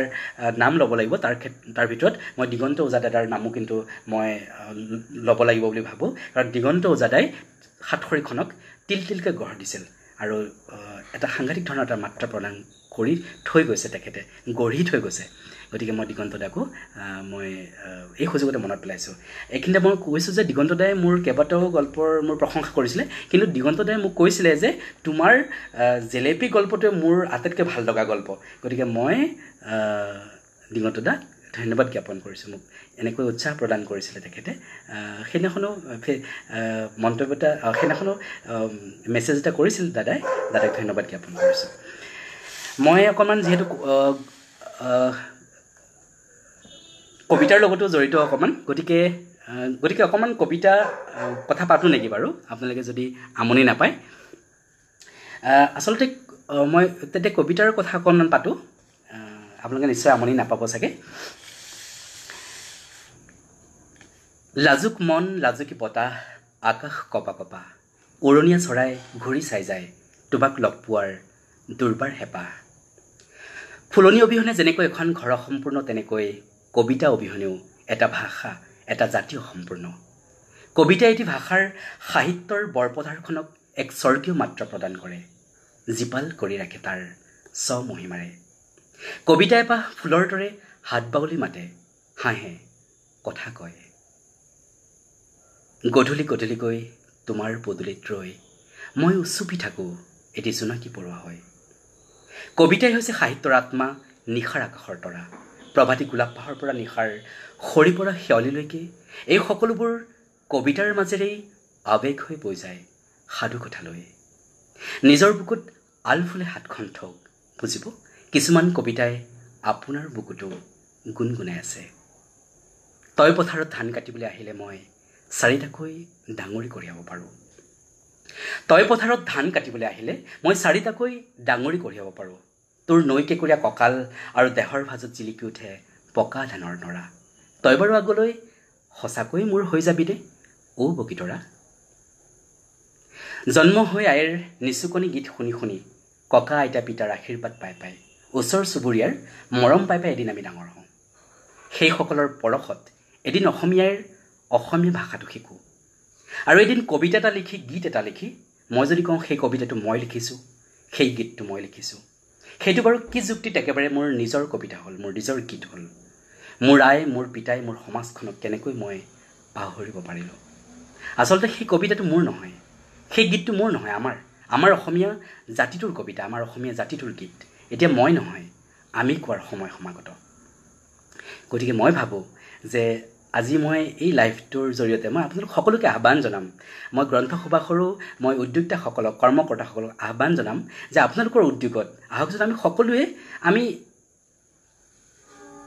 মই নহয় আমি বুলি ক'বলৈ শিকোঁ যাতে আমি বুলি ক'বলৈ শিকি আমি অসমীয়া জাতিটোক এটা পৃথিৱীৰ এটা আগশাৰীৰ জাতিত পৃথিৱীৰ একদম সাফল্যৰ শীৰ্ষৰ জাতিলৈ যাতে আমি লৈ যাব পাৰোঁ গতিকে আমি যদি সেই প্ৰয়াসটো কৰোঁ যদি আমি যদি আজিৰ পৰা আন এক ধৰণে কৰোঁ যে পৰিৱৰ্তনে আমাৰ নিয়ম নহয় জানো গতিকে আমি যদি পৰিৱৰ্তন হওঁ অকণমান আগতকৈ যদি আমি অকণমান সময় দিওঁ যে মই নহয় আমি আজি মই যিটো গল্প লিখা হৈছে মোৰ দ্বাৰা সেইটো গল্প মোৰ নহয় আমাৰ অসমীয়া জাতিটোৰ গল্প আমাৰ অসমীয়া জাতিটোৰ গীত যদি মই কিবা এটা গীত লিখিছোঁ গতিকে মইৰ পৰা যদি আমি হ'ব পাৰোঁ গতিকে আমি সাংঘাতিক ধৰণৰ এটা সুন্দৰ জাতিলৈ আমি আমাৰ জাতিৰ এতিয়াও নাম আছে দেই মই মোৰ জাতিক সদায় সন্মান কৰোঁ মোৰ জাতি পৃথিৱীৰ ভিতৰত এটা শক্তিশালী জাতি এটা সুন্দৰ জাতি জ্ঞানী জাতিসমূহৰ অন্যতম এটা জাতি মই ভাবোঁ যে ইয়াতকৈও আমি আৰু বেছি ওপৰলৈ যাতে আমাৰ জাতিটোক লৈ যাব পাৰোঁ গতিকে তাৰ কাৰণে কিন্তু আমাৰ প্ৰত্যেকগৰাকীৰে অৱদান থাকিব লাগিব গতিকে আমি ফেচবুকৰ জৰিয়তে আমি সকলোৱে যাতে আমি এই উদ্যোগটো ল'ব পাৰোঁ গতিকে মই এই বিনম্ৰ অনুৰোধটো আপোনালোক সকলোকে গ্ৰন্থ সুবাসলৈও মই আপোনালোকৰ উদ্যোগতো যাতে এই ধৰণৰ এটা পৰিৱেশ সৃষ্টি কৰিব পাৰি তাকে মই কামনা কৰিছোঁ মই মোৰ কবিতাৰ ক্ষেত্ৰত মই বহুত কবিতা পঢ়োঁ দেই মই খুব কবিতা পঢ়োঁ হিৰুদাৰ কবিতা এইখন সুগন্ধি পখিলাখন মোৰ হাততে থাকে অনাবৰতে মোৰ কিজনী মূৰৰ শিতানতে থাকে হিৰুদা গতিকে হিৰুদাই অসমীয়া সাহিত্য অসমীয়া কবিতা কাব্য সাহিত্য সাংঘাতিক ধৰণৰ অৱদান আগবঢ়াই গৈছে মই সেই স্বনামধন্য কবিগৰাকীক মই আজিৰ এই লাইভৰ জৰিয়তে মই স্মৰণ কৰিছোঁ মই মনত পেলাইছোঁ সেইগৰাকী স্বনামধন্য কবি আৰু মই মোৰ হাতত আৰু এখন কিতাপ আছে চাওক সাগৰ দেখিছা অসমীয়া কাব্য সাহিত্যৰ মানে যি ধৰণৰ পৰিৱৰ্তনৰ সূচনা হ'ল সেই সূচনাৰ যেন এইটো এটা আৰম্ভণি সাগৰ দেখিছা গতিকে মোৰ হাতত এই গ্ৰন্থ দুখন একদম থাকে মই এই গ্ৰন্থ দুখন মই খুব বেছি কবিতা পঢ়োঁ আপোনালোকে হয়তো আচৰিত হ'ব যে মই গল্পতকৈ বেছি কবিতা পঢ়োঁ আৰু মই এইখিনিতে মোক গ্ৰন্থ সুবাসে কৈছিলে যে আপোনাৰ গ্ৰন্থৰ গল্প লিখাৰ আঁৰত তেনেকুৱা কোন প্ৰেৰণাদায়ক ব্যক্তি আছিলে যে মই গল্প লিখাৰ আঁৰত মোৰ কাৰণে মোৰ গুৰু মোৰ বাবে ঈশ্বৰ মই যাৰ কথা ক'ব লাগিব তেখেত হৈছে শ্ৰদ্ধাৰ ভৱেন্দ্ৰনাথ শইকীয়া ছাৰ সেইগৰাকী স্বনামধন্য ব্যক্তি মোৰ গল্প লিখাৰ ঈশ্বৰ তেখেত মোক গল্প লিখিবলৈ প্ৰেৰণা দিয়া ঈশ্বৰ মানে তেওঁৰ লেখা পঢ়িয়ে মই তেখেতক কেতিয়াও লগ পোৱা নাই কিন্তু তেখেতৰ কিতাপখন হাতত তুলিলে তেখেতৰ উপস্থিতি যেন মোৰ ওচৰত থাকে গতিকে মোৰ কাৰণে তেখেত হৈছে মোৰ গুৰু মোৰ ঈশ্বৰ মই সেইগৰাকী স্বনামধন্য ব্যক্তিক কথাশিল্পীক শ্ৰদ্ধেয় ভৱেন্দ্ৰনাথ শইকীয়া ছাৰ অসমীয়া সাহিত্যলৈ অসমীয়া নাট্য জগতলৈ যাৰ অৰিহণা অসমীয়া বোলছবি জগতলৈ যাৰ অৰিহণা অপৰিসীম গতিকে সেইগৰাকী স্বনামধন্য ব্যক্তিক মই এই সুযোগতে মোৰ নমস্কাৰ জনাইছোঁ সেৱা জনাইছোঁ আৰু গদ্য লিখাৰ ক্ষেত্ৰত মই যিগৰাকী মোৰ ঈশ্বৰ মোৰ কাৰণে গুৰু মই নাম ল'ব লাগিব তেখেত হৈছে শ্ৰদ্ধাৰ হোমেন বৰগোহাঁই ছাৰ মোৰ হোমেন বৰগোহাঁই ছাৰে মোৰ গদ্য লিখাৰ ক্ষেত্ৰত মোৰ তেখেতৰ পৰা মই সাংঘাতিক ধৰণৰ মই মানে প্ৰেৰণা পাইছোঁ মানে মই তেখেতৰ লেখা পঢ়ি মই সাংঘাতিক ধৰণৰ মই প্ৰেৰণা পাইছোঁ গতিকে এই দুগৰাকী ব্যক্তি মোৰ গল্প আৰু গদ্য লিখাৰ ক্ষেত্ৰত সাংঘাতিক ধৰণৰ মোৰ দুগৰাকী গুৰু কবিতা লিখিবলৈ যি চেষ্টা কৰিছোঁ অকণমান মই কেতিয়াও কবিতা লিখিব নোৱাৰোঁ সেই মোৰ প্ৰতিভা মোৰ নাই কেতিয়াও কিন্তু অকণমান যে মই ছবি আঁকিব ভাল ছবি আঁকিব নোৱাৰিলেও যে ছবি আমি সকলোৱে আঁকো গতিকে তেনেধৰণে ভাল কবিতা লিখিব নোৱাৰিলেও মই অকণমান যি এটা দুটা কবিতা আঁকিছোঁ গতিকে সেই তাৰ কাৰণে মোৰ কাৰণে গুৰু হিৰুদা মোৰ কাৰণে গুৰু হিৰুদা গতিকে হিৰুদাৰ কবিতা মোৰ হিৰুদাৰ বহুত কবিতাই মুখস্থ আছে হয়তো মই এঘণ্টামান কবিতাই মাতি থাকিব পাৰিম আপোনালোকৰ আগত হিৰুদাৰ কবিতা হিৰুদাৰ ভাল কবিতা কেইটামান তেন্তে আওৰাও আপোনালোকে নিশ্চয় বেয়া নাপায় নিশ্চয় আওৰাও তেন্তে মেঘবোৰ ফুলি উঠে বতাহ বলিলে ঢৌৱে ঢৌৱে বাঢ়ি আহে নদী নতজানো মনে সোঁতত মুখ থৈ ক'লে মনে মনে জাপ দিওঁ যদি জানো সঠিক তেজৰ সমুদ্ৰত আছে প্ৰেমৰ দ্বীপ উপমাৰ নকৰো অপচয় প্ৰেম নিৰ্জনতাৰে প্ৰতীক দূৰত নদীত বন্দী কৰোণ ধ্বনি মোৰ নিৰভিমানী সেই পোহৰৰ দুহিতা মোক হাত ধৰি লৈ বোলা দুখসহ শব্দ ভাঙি বৈ অহা ঢৌবোৰৰ য'ত নিঃকিন আৰম্ভণি জুই ফুলজোপা চুই দিওঁতেই খিলখিলাই উঠিল তোমাৰো যে কথা ৰুমালেৰে বান্ধি নিবা আবেলিৰ কবিতা মোৰ ৰুমালৰ আহে আহে লাগি ৰ'ল সেউজীয়া পাতৰ চকুত সেমেকা অনন্ত নীৰৱতা পিংগল প্ৰত্যুষৰ পল্লৱিত ভৰিৰ আলফুল খোজত মই সাৰ পাই গ'লোঁ। প্ৰাৰ্থনাৰ প্ৰজ্জ্বল হাতেৰে কোনে খুলি দিলে মোৰ স্বপ্নৰ নীলিম দুৱাৰ। ৰ'দ গ'লেই চকীখন টানি বাহিৰত বহোঁ। চকুৰ মণিবাত তৰ্জনী আঙুলি আগৰ এটোপাল পানী। দেখিলেই ক'ব পাৰি শাৰী শাৰী গছৰ ছাঁ, বিলৰ বুকুত লুকাল কেনি গভীৰতা, জানি নে নাজানি। দূৰত নদী, নদীত বন্দী কৰুণ ধ্বনি। মোৰ নিৰভিমানী সেই পোহৰৰ দুহিতা, মোক হাত ধৰি লৈ বোলা। দুঃসহ শব্দ ভাঙি বৈ অহা ঢৌবোৰৰ য'ত নিকিন আৰম্ভণি। ময়ো আকাশৰ দুৱাৰ ৰখীয়া আছিলোঁ। মেঘ তৰা নক্ষত্ৰ খচিত আকাশলৈ চাই কেতিয়াবা গানো গাইছিলোঁ হ'বলা। তেতিয়া মোৰ বয়স আছিল 20 বা ঠিক তেনেকুৱাই কিবা এটা। তাৰপিছত কেতিয়া যে তৰাবাহী মেঘবোৰ ক্ৰমে গুৰি হৈ ক্ৰমে নিঃশেষ হৈ গ'ল। কোনে যে নিঠুৰ নখেৰে ছিঙি লৈ গ'ল নীল নক্ষত্ৰ। আকাশতকৈ সঁচা হ'ল মোৰ আতংক, আকাশতকৈ সঁচা হ'ল মোৰ আতংক। প্ৰেমতকৈ মহিয়ান হ'ল নিৰুক্ত কিছুমান শব্দ। আজি বয়স গৈ গৈ দুকুৰিৰ ওচৰত মই আকৌ থমক খাই ৰ'লোঁ। হাতৰ মুঠিৰ আহত গোলাপ পাহলৈ চাই ভাবিছোঁ, মই আজন্ম তোমাৰেই গানৰ কবি। হৃদয়ত মোৰ নীল নক্ষত্ৰৰ আনন্দ, হৃদয়ত মোৰ নীল নক্ষত্ৰৰ আনন্দ।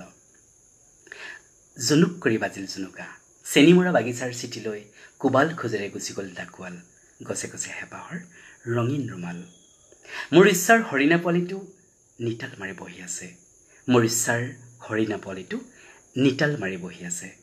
বতাহ কপিলেই শিলৰ মাৰি যাব সৌ জুৰিটোৰ ফালে। আতেয়ে জানে পিয়াহত জিভা শুকাই কেলে বতাহ বলিলে। এনেকৈ মই হিৰুদাৰ কবিতা মই হয়তো এঘণ্টামান মাতি থাকিব পাৰিম। মোৰ বহুত হিৰুদাৰ কবিতা মুখস্থ আছে। দেৱকান্ত দেৱৰো মোৰ বহু কবিতা মুখস্থ আছে। মই এনেকৈ এঘণ্টামান মই নিৰৱচ্ছিন্নভাৱে মই কবিতা মাতি থাকিব পাৰিম। সাগৰ দেখিছা এটা কিমান এটা সুন্দৰ কবিতা, হেমবুঢ়াৰ মমতাৰ চিঠি এটা কিমান এটা সুন্দৰ কবিতা, বাৰিষা ৰাতি তোমাৰ কবিক মনত পৰেনে অৰুন্ধতী, নৱকান্ত বৰুৱাদেৱৰ এটা কিমান সুন্দৰ কবিতা। এই সকলোবোৰ কবিতা কিন্তু মোৰ পূৰা মুখস্থ আছে। মই সেইকাৰণে কৈছোঁ যে মই কবিতা খুব পঢ়োঁ, মই কবিতা খুব ভাল পাওঁ। শেষত মই মোৰ এটা কবিতা মই আপোনালোকৰ সৈতে বিনিময় কৰিব খুজিম। সুন্দৰ কবিতাটো হৈছে উৰাজাহাজৰ শপত। মই তোক বহুত ভাল পাওঁ পদুমী। আৰম্ভ কৰিছোঁ তেন্তে। গাঁৱৰ ইটোমূৰে তোৰ ঘৰ, সিটোমূৰে মোৰ ঘৰ। গাঁৱৰ সন্মুখত বিল ভৰি ফুলিছে পদুম। পদুমৰ তলে তলে চৰি ফুৰা বনৰীয়া চৰাইৰ মাতত আজি প্ৰাণ পাই উঠিছিল আমাৰ গাঁৱৰ আবেলিটো। এসপ্তাহ ধৰি আমাৰ দুয়োৰে মাতবোল নাই। গাঁৱৰ পূবা পশ্চিমাকৈ গুচি যোৱা বাটটোৰে আজি আবেলি তই আহিছিলি পূবলৈ, মই গৈছিলোঁ পশ্চিমলৈ। তয়ো বিচাৰি অহা নাছিলি বেলিটো, ময়ো বিচাৰি যোৱা নাছিলোঁ আবেলিটো। হঠাতে আমি দুয়োকে দেখি থতমত খাইছিলোঁ। তয়ো মোৰ ফালে নোচোৱাকৈ গুচি গৈছিলোঁ পূবলৈ, ময়ো তোৰ ফালে নোচোৱাকৈ গুচি গৈছিলোঁ পশ্চিমলৈ। বহল বাটটোৰে আমি দুয়োৰে তেনেই কাষেৰে পাৰ হৈ গৈছিলোঁ। ক'ব নোৱাৰাকৈ হ'বলা তোৰ সোঁফালৰ বাহুটোৱে মোৰ সোঁফালৰ বাহুটোক স্পৰ্শ কৰি গৈছিল। পদুমী, অ' পদুমী, তোৰ অভিমানী আঁচলখনক মই নৰ কেনেদৰে বুজাওঁ। তোৰ এই দুখীয়া প্ৰেমিকে কেনেকৈনো বাৰু তোক উৰাজাহাজত উঠাওঁ। কালি ৰাতি সপোনত এখন উৰাজাহাজত উঠি মই তোৰ পদূলিত নামিছিলোঁ। জাহাজৰ দুৱাৰ খুলিয়েই পদূলিৰ পৰা তোক মই ৰিঙিয়াই মাতিছিলোঁ, পদুমী, অ' পদুমী। আউলবল চুলিৰে শিয়ালি জীয়ালি হৈ তই লৌৰি আহি মোৰ বুকুৰ মাজত সোমাইছিলিহি। এটি সৰু হৰিণ পোৱালিৰ দৰে তই যেতিয়া ফেকুৰি ফেকুৰি কান্দিছিলি, মই তেতিয়া ছটফটাইছিলোঁ নাৰীৰ চকুলো সহ্য কৰিব নোৱাৰাৰ অসহ্যকৰ যন্ত্ৰণাত। সাউত কৰি জাহাজখন চুই চাই কৈছিলোঁ, উৰাজাহাজৰ শপত, মই তোক বহুত ভাল পাওঁ পদুমী। হয়, ধন্যবাদ। কবিতাটো শেষ কৰিলোঁ। গীতাঞ্জলি লহকৰ বাইদেউ কৈছে বৰ সুন্দৰ কবিতা পাঠ। বাইদেউ ধন্যবাদ। সময়টো কিমান হৈছেগৈ বাৰু? এতিয়ালৈকে সময়টো কিমান হৈছেগৈ বাৰু? মই এইটো সময়টো দেখা পাই থকা নাই সময়টো কিমান হৈছেগৈ বাৰু মোৰ অনুষ্ঠানটো এৰিবলৈ হৈছে নেকি বাৰু ঠিক আছে হয় নৰ্মদা ৰাজবংশী বাইদেৱে কৈছে সুন্দৰ অনুষ্ঠান সুন্দৰ বিশ্লেষণ ভাল লাগিল ধন্যবাদ বাইদেউ হয় মই যিহেতু অকণমান ৰস ৰচনাৰ লগতো মই জড়িত আপোনালোকে মোৰ ৰস ৰচনাবিলাক পঢ়ে আৰু খুব উৎসাহ প্ৰদান কৰে ফেচবুকত গতিকে মই আপোনালোকক এবাৰ কওঁ যে মই ইতিমধ্যে দুখন ৰস ৰচনাৰ কিতাপ ইতিমধ্যে লিখি মই শেষ কৰিছোঁ প্ৰকাশ পালে মোৰ প্ৰথমখন আছিলে পলুৱাই নিলেহে পুৰুষ বুলি ভাবি মই তাৰ মোৰ এটাও কপি নাই মই আপোনালোকক দেখাবলৈও মোৰ হাতত এটাও কপি নাই পলুৱাই নিলেহে পুৰুষ বুলি ভাবিম মই সেইখন মোৰ 2018 চনত মোৰ প্ৰথমখন পলুৱাই ৰস ৰচনাৰ কিতাপ আছিলে ৰস ৰচনা আৰু চুটিগল্পৰ সংকলন আছিলে আৰু দ্বিতীয়খন মোৰ ৰস ৰচনা চুটিগল্পৰ সংকলনখন হৈছে বেছি ৰস ৰচনাই আছে মাত্ৰ এটা গল্পৰ এখন নাটক মোৰ জীৱনৰ প্ৰথমখন মই নাটক বুঢ়া কেঁচৰ গল্পটোক মই নাট্যৰূপ দি পেলাই ইয়াত সন্নিৱিষ্ট কৰিছোঁ সেইখন হৈছে এইখন কিতাপ যিখন কিতাপ যে বুঢ়া সাহ পোৱা ভেকুলীয়ে পেটলৈকে জঁপিয়ায় সাহ পোৱা ভেকুলীয়ে পেটলৈকে জঁপিয়ায় গতিকে সেই কিতাপখন মোৰ প্ৰকাশ পাইছিলে 2019 চনত প্ৰকাশ পাইছিলে গতিকে সেই এটা মই খুব মোৰ নিচা হৈ গৈছে মানে ৰস ৰচনা লিখাটো মোৰ নিচা হৈ গৈছে কেনেকৈ আপোনালোকক হহুৱাব পাৰোঁ কেনেকৈ আপোনালোকক মানে আনন্দৰ মাজত ৰাখিব পাৰোঁ হাঁহিৰ মাজত ৰাখিব পাৰোঁ মোৰ বন্ধুসকলক কেনেকৈ মোৰ বন্ধুসকলে যাতে মোৰ লেখা এটা পঢ়ি পেলাই যাতে অকণমান হাঁহিব পাৰে জীৱনটোতো যন্ত্ৰণা জীৱনত কোনো সাৰি যাব নোৱাৰে এই পৃথিৱীত জন্ম লৈছোঁ মানে আমি যন্ত্ৰণা ভোগ কৰিব লাগিব কিন্তু নেপোলিয়ন বোনাপাৰ্টে কৈছিলে যে জীৱন মানে যন্ত্ৰণা কিন্তু সাহসী মানুহে সেই যন্ত্ৰণাক সহ্য কৰে আৰু সেই যন্ত্ৰণাৰ বিৰুদ্ধে যুদ্ধ কৰে সেই যন্ত্ৰণাক সুখলৈ পৰিৱৰ্তন কৰিবৰ কাৰণে চেষ্টা কৰে গতিকে নেপোলিয়নে কৈছিলে এষাৰ কথা এগৰাকী মহাবীৰ তেখেত গতিকে আমি আমাৰ এই পৃথিৱীত যি আমি যন্ত্ৰণাটো খামেই আমি সকলোৱে যন্ত্ৰণা খাবই লাগিব পৃথিৱীত জন্ম হৈছোঁ মানে সুখ দুখ যন্ত্ৰণা আমি সকলো সহ্য কৰিব লাগিব কিন্তু তাৰ মাজতে যাতে আমি অকণমান হাঁহিব পাৰোঁ গতিকে মই সেই চেষ্টাটো অব্যাহত ৰাখোঁ আৰু আগলৈও ৰাখিম আপোনালোকে যি মোক উৎসাহ প্ৰদান কৰে গতিকে মই খুব অনুপ্ৰেৰণা পাওঁ আপোনালোক গতিকে আপোনালোকে মোৰ কাৰণে গুৰু আপোনালোক মোৰ কাৰণে প্ৰেৰণা গতিকে মই আপোনালোক সকলোকে পুনৰবাৰ ধন্যবাদ আৰু কৃতজ্ঞতা জ্ঞাপন কৰিছোঁ অকণমান ৰস ৰচনা আৰু লগতে অভিনয় অকণমানো কৰি পেলাই মই সামৰিম আৰু কাৰণ কিমান সময় হ'ল মই ধৰিব পৰা নাই কাৰণ এইটো মোৰ সময়টো ওলাই থকা নাই গতিকে মই ঠিক ধৰিব পৰা নাই কিমান সময় হ'ল গতিকে মই আৰু অকণমান ৰস ৰচনা এটা মই অকণমান অভিনয় কৰি পেলাই মই ৰস ৰচনাটো সামৰিম আৰু মই মোৰ অনুষ্ঠানটো সামৰিম আৰু এইটো ভিডিঅ' কৰা হৈছিলে মই তাত অভিনয় কৰিছিলোঁ গতিকে এই ভিডিঅ'টো চকৰি ফেটি ৰঙৰ চাৰ্ট যিটো ভিডিঅ' গতিকে তাৰ মই অকণমান অভিনয় কৰি দিছোঁ আচলতে অভিনয়টো অকণমান গেটআপটো সলনি হৈ যায় অভিনয়টো অকণমান গেটআপটো সলনি কৰি ল'ব পাৰি গতিকে চশমাটো মই খুলি লওঁ দিয়ক চশমাটো খুলি লৈ অকণমান মই অকণমান নিজকে অকণমান সলনি কৰি দিওঁ মানে অকণমান কিবা জধলা মধলা মানুহ এটা হ'ব লাগিবতো গতিকে তেনেকুৱা ধৰণৰ মানুহ এটা হ'লেহে মই এই চৰিত্ৰটোত সোমাব পাৰিম কিন্তু এতিয়া কিমান চৰিত্ৰটোত সোমাব পাৰোঁ ঠিক নাই তেতিয়াহ'লে মই অকণমান জধলা মধলা মানুহ এটা হৈ পেলাই মই এতিয়া যাম আৰু এই ভিডিঅ'টো মানে এনেকৈ আৰম্ভ কৰিছোঁ মানুহটো মানে পিং পংকৈ আহি আছে বাহিৰৰ পৰা এনেকৈ আহিছে আৰু মই আহিছিলোঁ বাৰু অলুগুটি তলুগুটি কচুগুটি খায় যিখনতে গুটি আছে সেইখনতে পায় অলুগুটি তলুগুটি কচুগুটি খায় যিখনতে গুটি আছে সেইখনতে পায় অলুগুটি তলুগুটি কচুগুটি খায় যিখনতে গুটি আছে সেইখনতে পায় অলুগুটি তলুগুটি হে দোকানত থকা ল'ৰাজনে কৈছে হয় কওকচোন বাঘৰ চালৰ চাৰ্ট হ'ব নেকি ল'ৰাজনে কৈছে বাঘৰ চালৰ মানে বাঘৰ চালৰ নিচিনা আৰু ল'ৰাটোৱে কৈছে নাই নহ'ব তেন্তে সিংহৰ চালৰ চাৰ্ট হ'ব নেকি কালাৰ কওক সেই কালাৰ কওক কিয় বাঘৰ চালৰ সিংহৰ চালৰ কালাৰ নহয় নেকি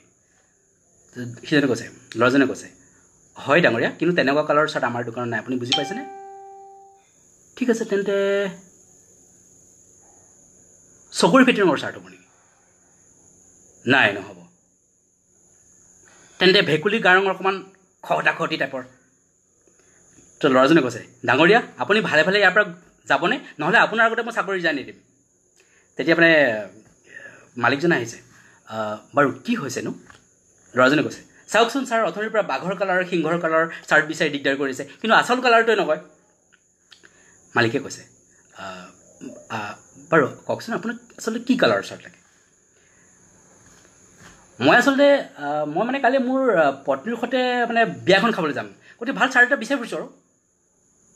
বুজিছোঁ মানে আপোনাক কেনেকুৱা কালাৰৰ চাৰ্ট লাগে মই যিকেইটা কালাৰৰ কথা আপোনাৰ দোকানত সেইকেইটা নাই এটা কাম কৰক মোৰ পেণ্টটো যিহেতু আমাৰ ঘৰৰ বগী গাইজনী ৰঙৰ গতিকে এটা কাম কৰক মোক ভালুকৰ কালাৰৰ চাৰ্ট এটা দিয়ক মানে আপোনাক ক'লা ৰঙৰ চাৰ্ট লাগে নাই ক'লা ৰঙৰ নহয়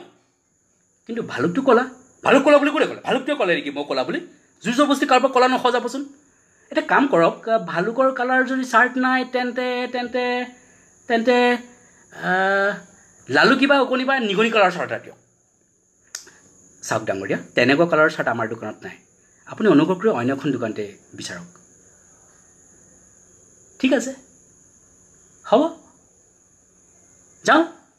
তাৰপিছত বেকগ্ৰাউণ্ডটো কৈছোঁ এনেই আছোঁ ৰিখিৰ খাপত তাতে আকৌ ধানৰ বাপত মানে এনেই মানে কাষ্টমাৰ নাই মাথাটো গৰম হৈ আছে তাতেও আকৌ মানে আহি পেলাই এনেকুৱা ডিষ্টাৰ্ব কৰিলে আৰু তেতিয়া মানে দোকানৰ ল'ৰাজন আৰু মালিকে খুব স্বস্তিৰ নিশ্বাস পেলালে বাপৰে এনেকুৱা আৰু কাষ্টমাৰ নালাগে আৰু দেই মানে কাষ্টমাৰজনৰ মানে কি কালাৰৰ একো মানে কালাৰৰ একো জ্ঞান নাই অলপ বেলেগ ধৰণৰ কাষ্টমাৰ মানে সি মানে কালাৰবিলাক মানে এই চকৰি ফেটি ৰঙৰ চাৰ্ট এই বাঘৰ কালাৰৰ চাৰ্ট সিংহৰ কালাৰৰ চাৰ্ট ভেকুলী গা ৰঙৰ অকণমান খহটি টাইপৰ তেনেকুৱা মানে তাক মানে তেনেকুৱা ধৰণৰ চাৰ্ট লাগে মানে অকণমান জধলা মধলা মানুহ আৰু দেই তেনেকুৱা তাৰপিছত গ'ল কাষ্টমাৰ ওলাই গুচি গ'ল তাৰপিছত কাষ্টমাৰ মানে কি তেওঁলোকে স্বস্তিৰ নিশ্বাস পেলাইছে এনেকুৱা কাষ্টমাৰ আহিব নালাগে আৰু দেই এনেকুৱা স্বস্তিৰ নিশ্বাস পেলাই উঠিছে আকৌ ল'ৰাজন আকৌ মানে কাষ্টমাৰজন সোমাই আহিছে আচ্ছা মই যিকেইটা কালাৰৰ কথা ক'লোঁ আপোনাৰ দোকানত এইকেইটা নাই বাৰু এটা কাম কৰক জেঠী বা ফিটাপেলু কালাৰৰ চাৰ্ট হ'ব নেকি এনেকুৱাতে মানে ভিডিঅ'টো শেষ হৈছে আমাৰ মোৰ বন্ধুসকলে বহুতে চাইছে ভিডিঅ'টো সাংঘাতিক মোৰ এটা হেৰি আছে মোৰ অভিনয়ৰ প্ৰতি সাংঘাতিক মোৰ নিচা আছে আৰু মই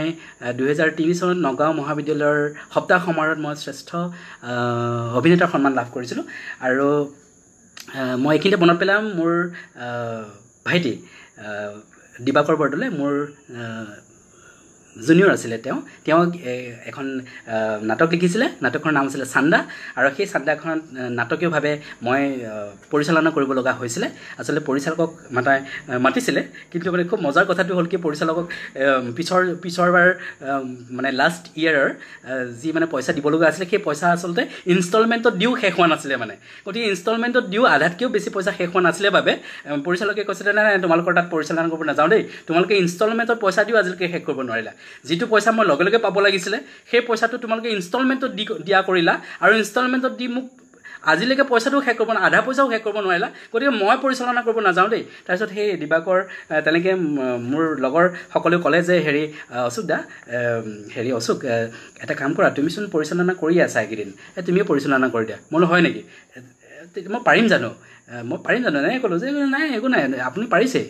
আপুনি পাৰক আপুনি কৰক আৰু সেই নাটকখন মই পৰিচালনা কৰিছিলোঁ গতিকে মই দিবাকৰক স্মৰণ কৰিছোঁ মোক সেই সুযোগ দিয়াৰ বাবে আৰু নমস্কাৰ জনাইছোঁ দিবাকৰ বৰদলৈ তেখেত এগৰাকী এতিয়া শিক্ষক সেই শিক্ষকগৰাকীলৈও মানে সেই শিক্ষকগৰাকীলৈ মই প্ৰণাম জনাইছোঁ আৰু মোৰ ভাইটি দিবাকৰকো একেগৰাকী ব্যক্তি মোৰ ভাইটি দিবাকৰকো মোৰ নমস্কাৰ জনাইছোঁ আৰু দিবাকৰৰ খুব সুন্দৰ খুব শক্তিশালী কলম গতিকে দিবাকৰে লিখি থাকে গ্ৰন্থসভাখতো মই দেখিছোঁ সেইদিনাখন দিবাকৰ বৰদলৈ তেওঁ লিখিছে মই গ্ৰন্থসভাখতো দেখিছোঁ গতিকে মই দিবাকৰক এই মুহূৰ্তত মই এবাৰ মনত পেলালোঁ দিবাকৰ আপোনাৰ শক্তিশালী কলম এনেদৰে অব্যাহত থাকক মই তাকেই কামনা কৰিছোঁ আৰু এটা মই এইখিনিতে মানে আপোনালোকক পটককৈ কৈ দিওঁ আচলতে মই আজি খুব ভালকৈ কেৰেক্টাৰত সোমাব পৰা নাই দেই চৰিত্ৰত সোমাই যাব পৰা নাই গতিকে মই চৰিত্ৰত সোমাবলৈ খুব চেষ্টা কৰোঁ মই ঠিক আছে তাৰপিছত একে সদুৰ শেষত মই আৰু এটা কৈ লওঁ মানে অভিনয় অকণমান মানে মোৰ ৰস ৰচনা এটা ক'ব খুজিছোঁ যে এনেকুৱা আৰু ৰাস্তাদি মানে গৈ আছে এজন ল'ৰা চাইকেল চলাই গৈ আছে বাৰাণ্ডাতে এজন মানুহ বহিছে, মানুহজন মানে অকণমান মানুহক মানে অকণমান কি কৰে, আমনি দি ভাল পায়, অকণমান মানে উৰহি গছৰ উৰ লৈ ভাল পায়, তেনেকুৱা টাইপৰ। গতিকে এনেকৈ কৈছে আৰু, সেইটো পদুমীৰ গিৰিয়েকৰ, সেইটো পদুমীৰ গিৰিয়েকৰ, বৈনায়েকৰ, মাহীয়েকৰ, পুতেকৰ, খুলখালীয়েকৰ, বৰপিতেকৰ, শালপতীয়েকৰ, খুৰায়েকৰ, মাহীমাকৰ, জায়েকৰ, জেঠায়েকৰ, তাৱৈকৰ, ঘৈণীয়েকৰ, জেঠালেকৰ, পুতেকৰ, প্ৰেমিকাৰ হ'ব লগা মতাটো নহয়নে? তেতিয়া সি ল'ৰাজনে কৈছে, ল'ৰাজনে জানে মানুহটো কামোৰ, ল'ৰাজনে ৰৈ পেলাই কৈছে, আপোনাৰ ভুল হৈছে, মই মানুহেই নহয়। এনেকুৱা আৰু এটা সৰু আৰু ৰস ৰচনা। গতিকে মোৰ এই কিতাপখনত সাহ পোৱা ভেকুলী পেটলৈকে জঁপিয়াই, এই কিতাপখনত 100ৰো অধিক ৰস ৰচনা আছে। আৰু মই মানুহক হহুৱাবলৈ, বন্ধুসকলক হহুৱাবলৈ খোজোঁতে এই কিতাপখন মই 100ৰো অধিক ৰস ৰচনাৰ সন্নিৱিষ্ট কৰিব পাৰিলোঁ। গতিকে মই মোৰ বন্ধুসকলক ধন্যবাদ জ্ঞাপন কৰিছোঁ। আৰু বেছি কথা নাপাতোঁ আৰু আপোনালোকৰ আমনি লাগিব পাৰে। গতিকে আজি আপোনালোকে এইকণ সময় দিলে মোক, মোৰ দৰে এজন নগণ্য ব্যক্তিক, তেনে এজন সাধাৰণ ব্যক্তিক আপোনালোকে যে এইখিনি সময় দিলে, মোক উৎসাহিত কৰিলে, মই আপোনালোক সকলোৰে ওচৰত চিৰকৃতজ্ঞ। আৰু মই চিৰকৃতজ্ঞ গ্ৰন্থ সুবাসৰ ওচৰত, গ্ৰন্থ সুবাসৰ সন্মানীয় এডমিন, সন্মানীয় মডাৰেটৰ, কৰ্মকৰ্তা, সদস্যসকলৰ ওচৰত মই চিৰঋণী, মই চিৰকৃতজ্ঞ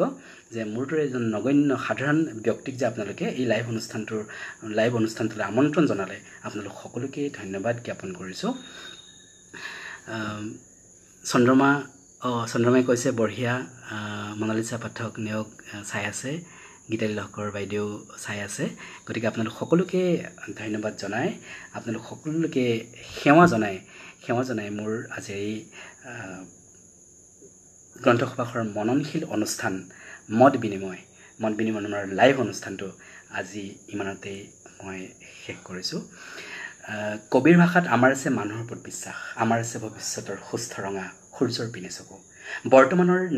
নিৰালম্ব নিৰাশক্তিৰ বিকৃত জঞ্জাল লৈ জীয়াৰ বুকুত আমাৰ দূৰ স্পন্দমান অন্তৰটো আছে সঠিক ভৰসা। হয়, সেই ভৰসালৈ আমি জীয়াই আছোঁ আৰু জীয়াই থাকিম। আমাৰ আশা আছে, আৰু আশাৰ ওচৰত ভাগ্য পৰাজিত হয়। গতিকে আমি আশা কৰিম আমি এখন সুন্দৰ যাতে অসম গঢ়ি তুলিব পাৰোঁ, আমি অসমীয়াৰ বাবে যাতে আমি সকলোৱে আমি সেৱা আগবঢ়াই যাব পাৰোঁ, আমি প্ৰত্যেকগৰাকী যাতে এগৰাকী অসম সন্তান হ'ব পাৰোঁ। গতিকে তাকেই মই আপোনালোক সকলোৰে ওচৰত মোৰ প্ৰণাম জনাইছোঁ, মোৰ প্ৰস্তাৱ ৰাখিছোঁ। আৰু আমি আশা কৰিম, আমি ভাগ্যৰ ওচৰত আশাও পৰাজিত হয়। গতিকে আমি আশা কৰিম যাতে আমাৰ এই গ্ৰন্থ সুবাসৰ এই যি উদ্যোগ, সেই উদ্যোগক যাতে আমি উৎসাহ যোগাব পাৰোঁ, প্ৰেৰণা যোগাব পাৰোঁ। গতিকে গ্ৰন্থ সুবাসৰ যি সুন্দৰ যি লক্ষ্য, সেই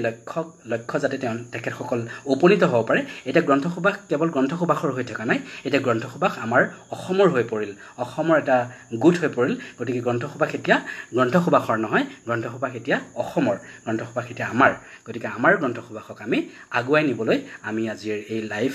অনুষ্ঠানটোত আমি সকলোৱে আহক পণ কৰোঁ, আৰু আমি খুব সুন্দৰকৈ আগুৱাই যাওঁ।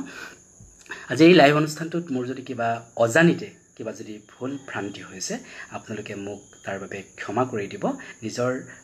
ভাই সন্তান বুলি মোক ক্ষমা কৰি দিব। গতিকে মই কিবা যদি অজানিতে ভুল কৰিছোঁ, তাৰ বাবে মই আপোনালোকৰ ওচৰত ক্ষমা প্ৰাৰ্থনা কৰিছোঁ। সদস্যসকল পুনৰবাৰ আপোনালোকলৈ মোৰ সেৱা জনাই আজিৰ অনুষ্ঠানটো ইমানতেই সামৰিছোঁ। ধন্যবাদ। জয় আই অসম।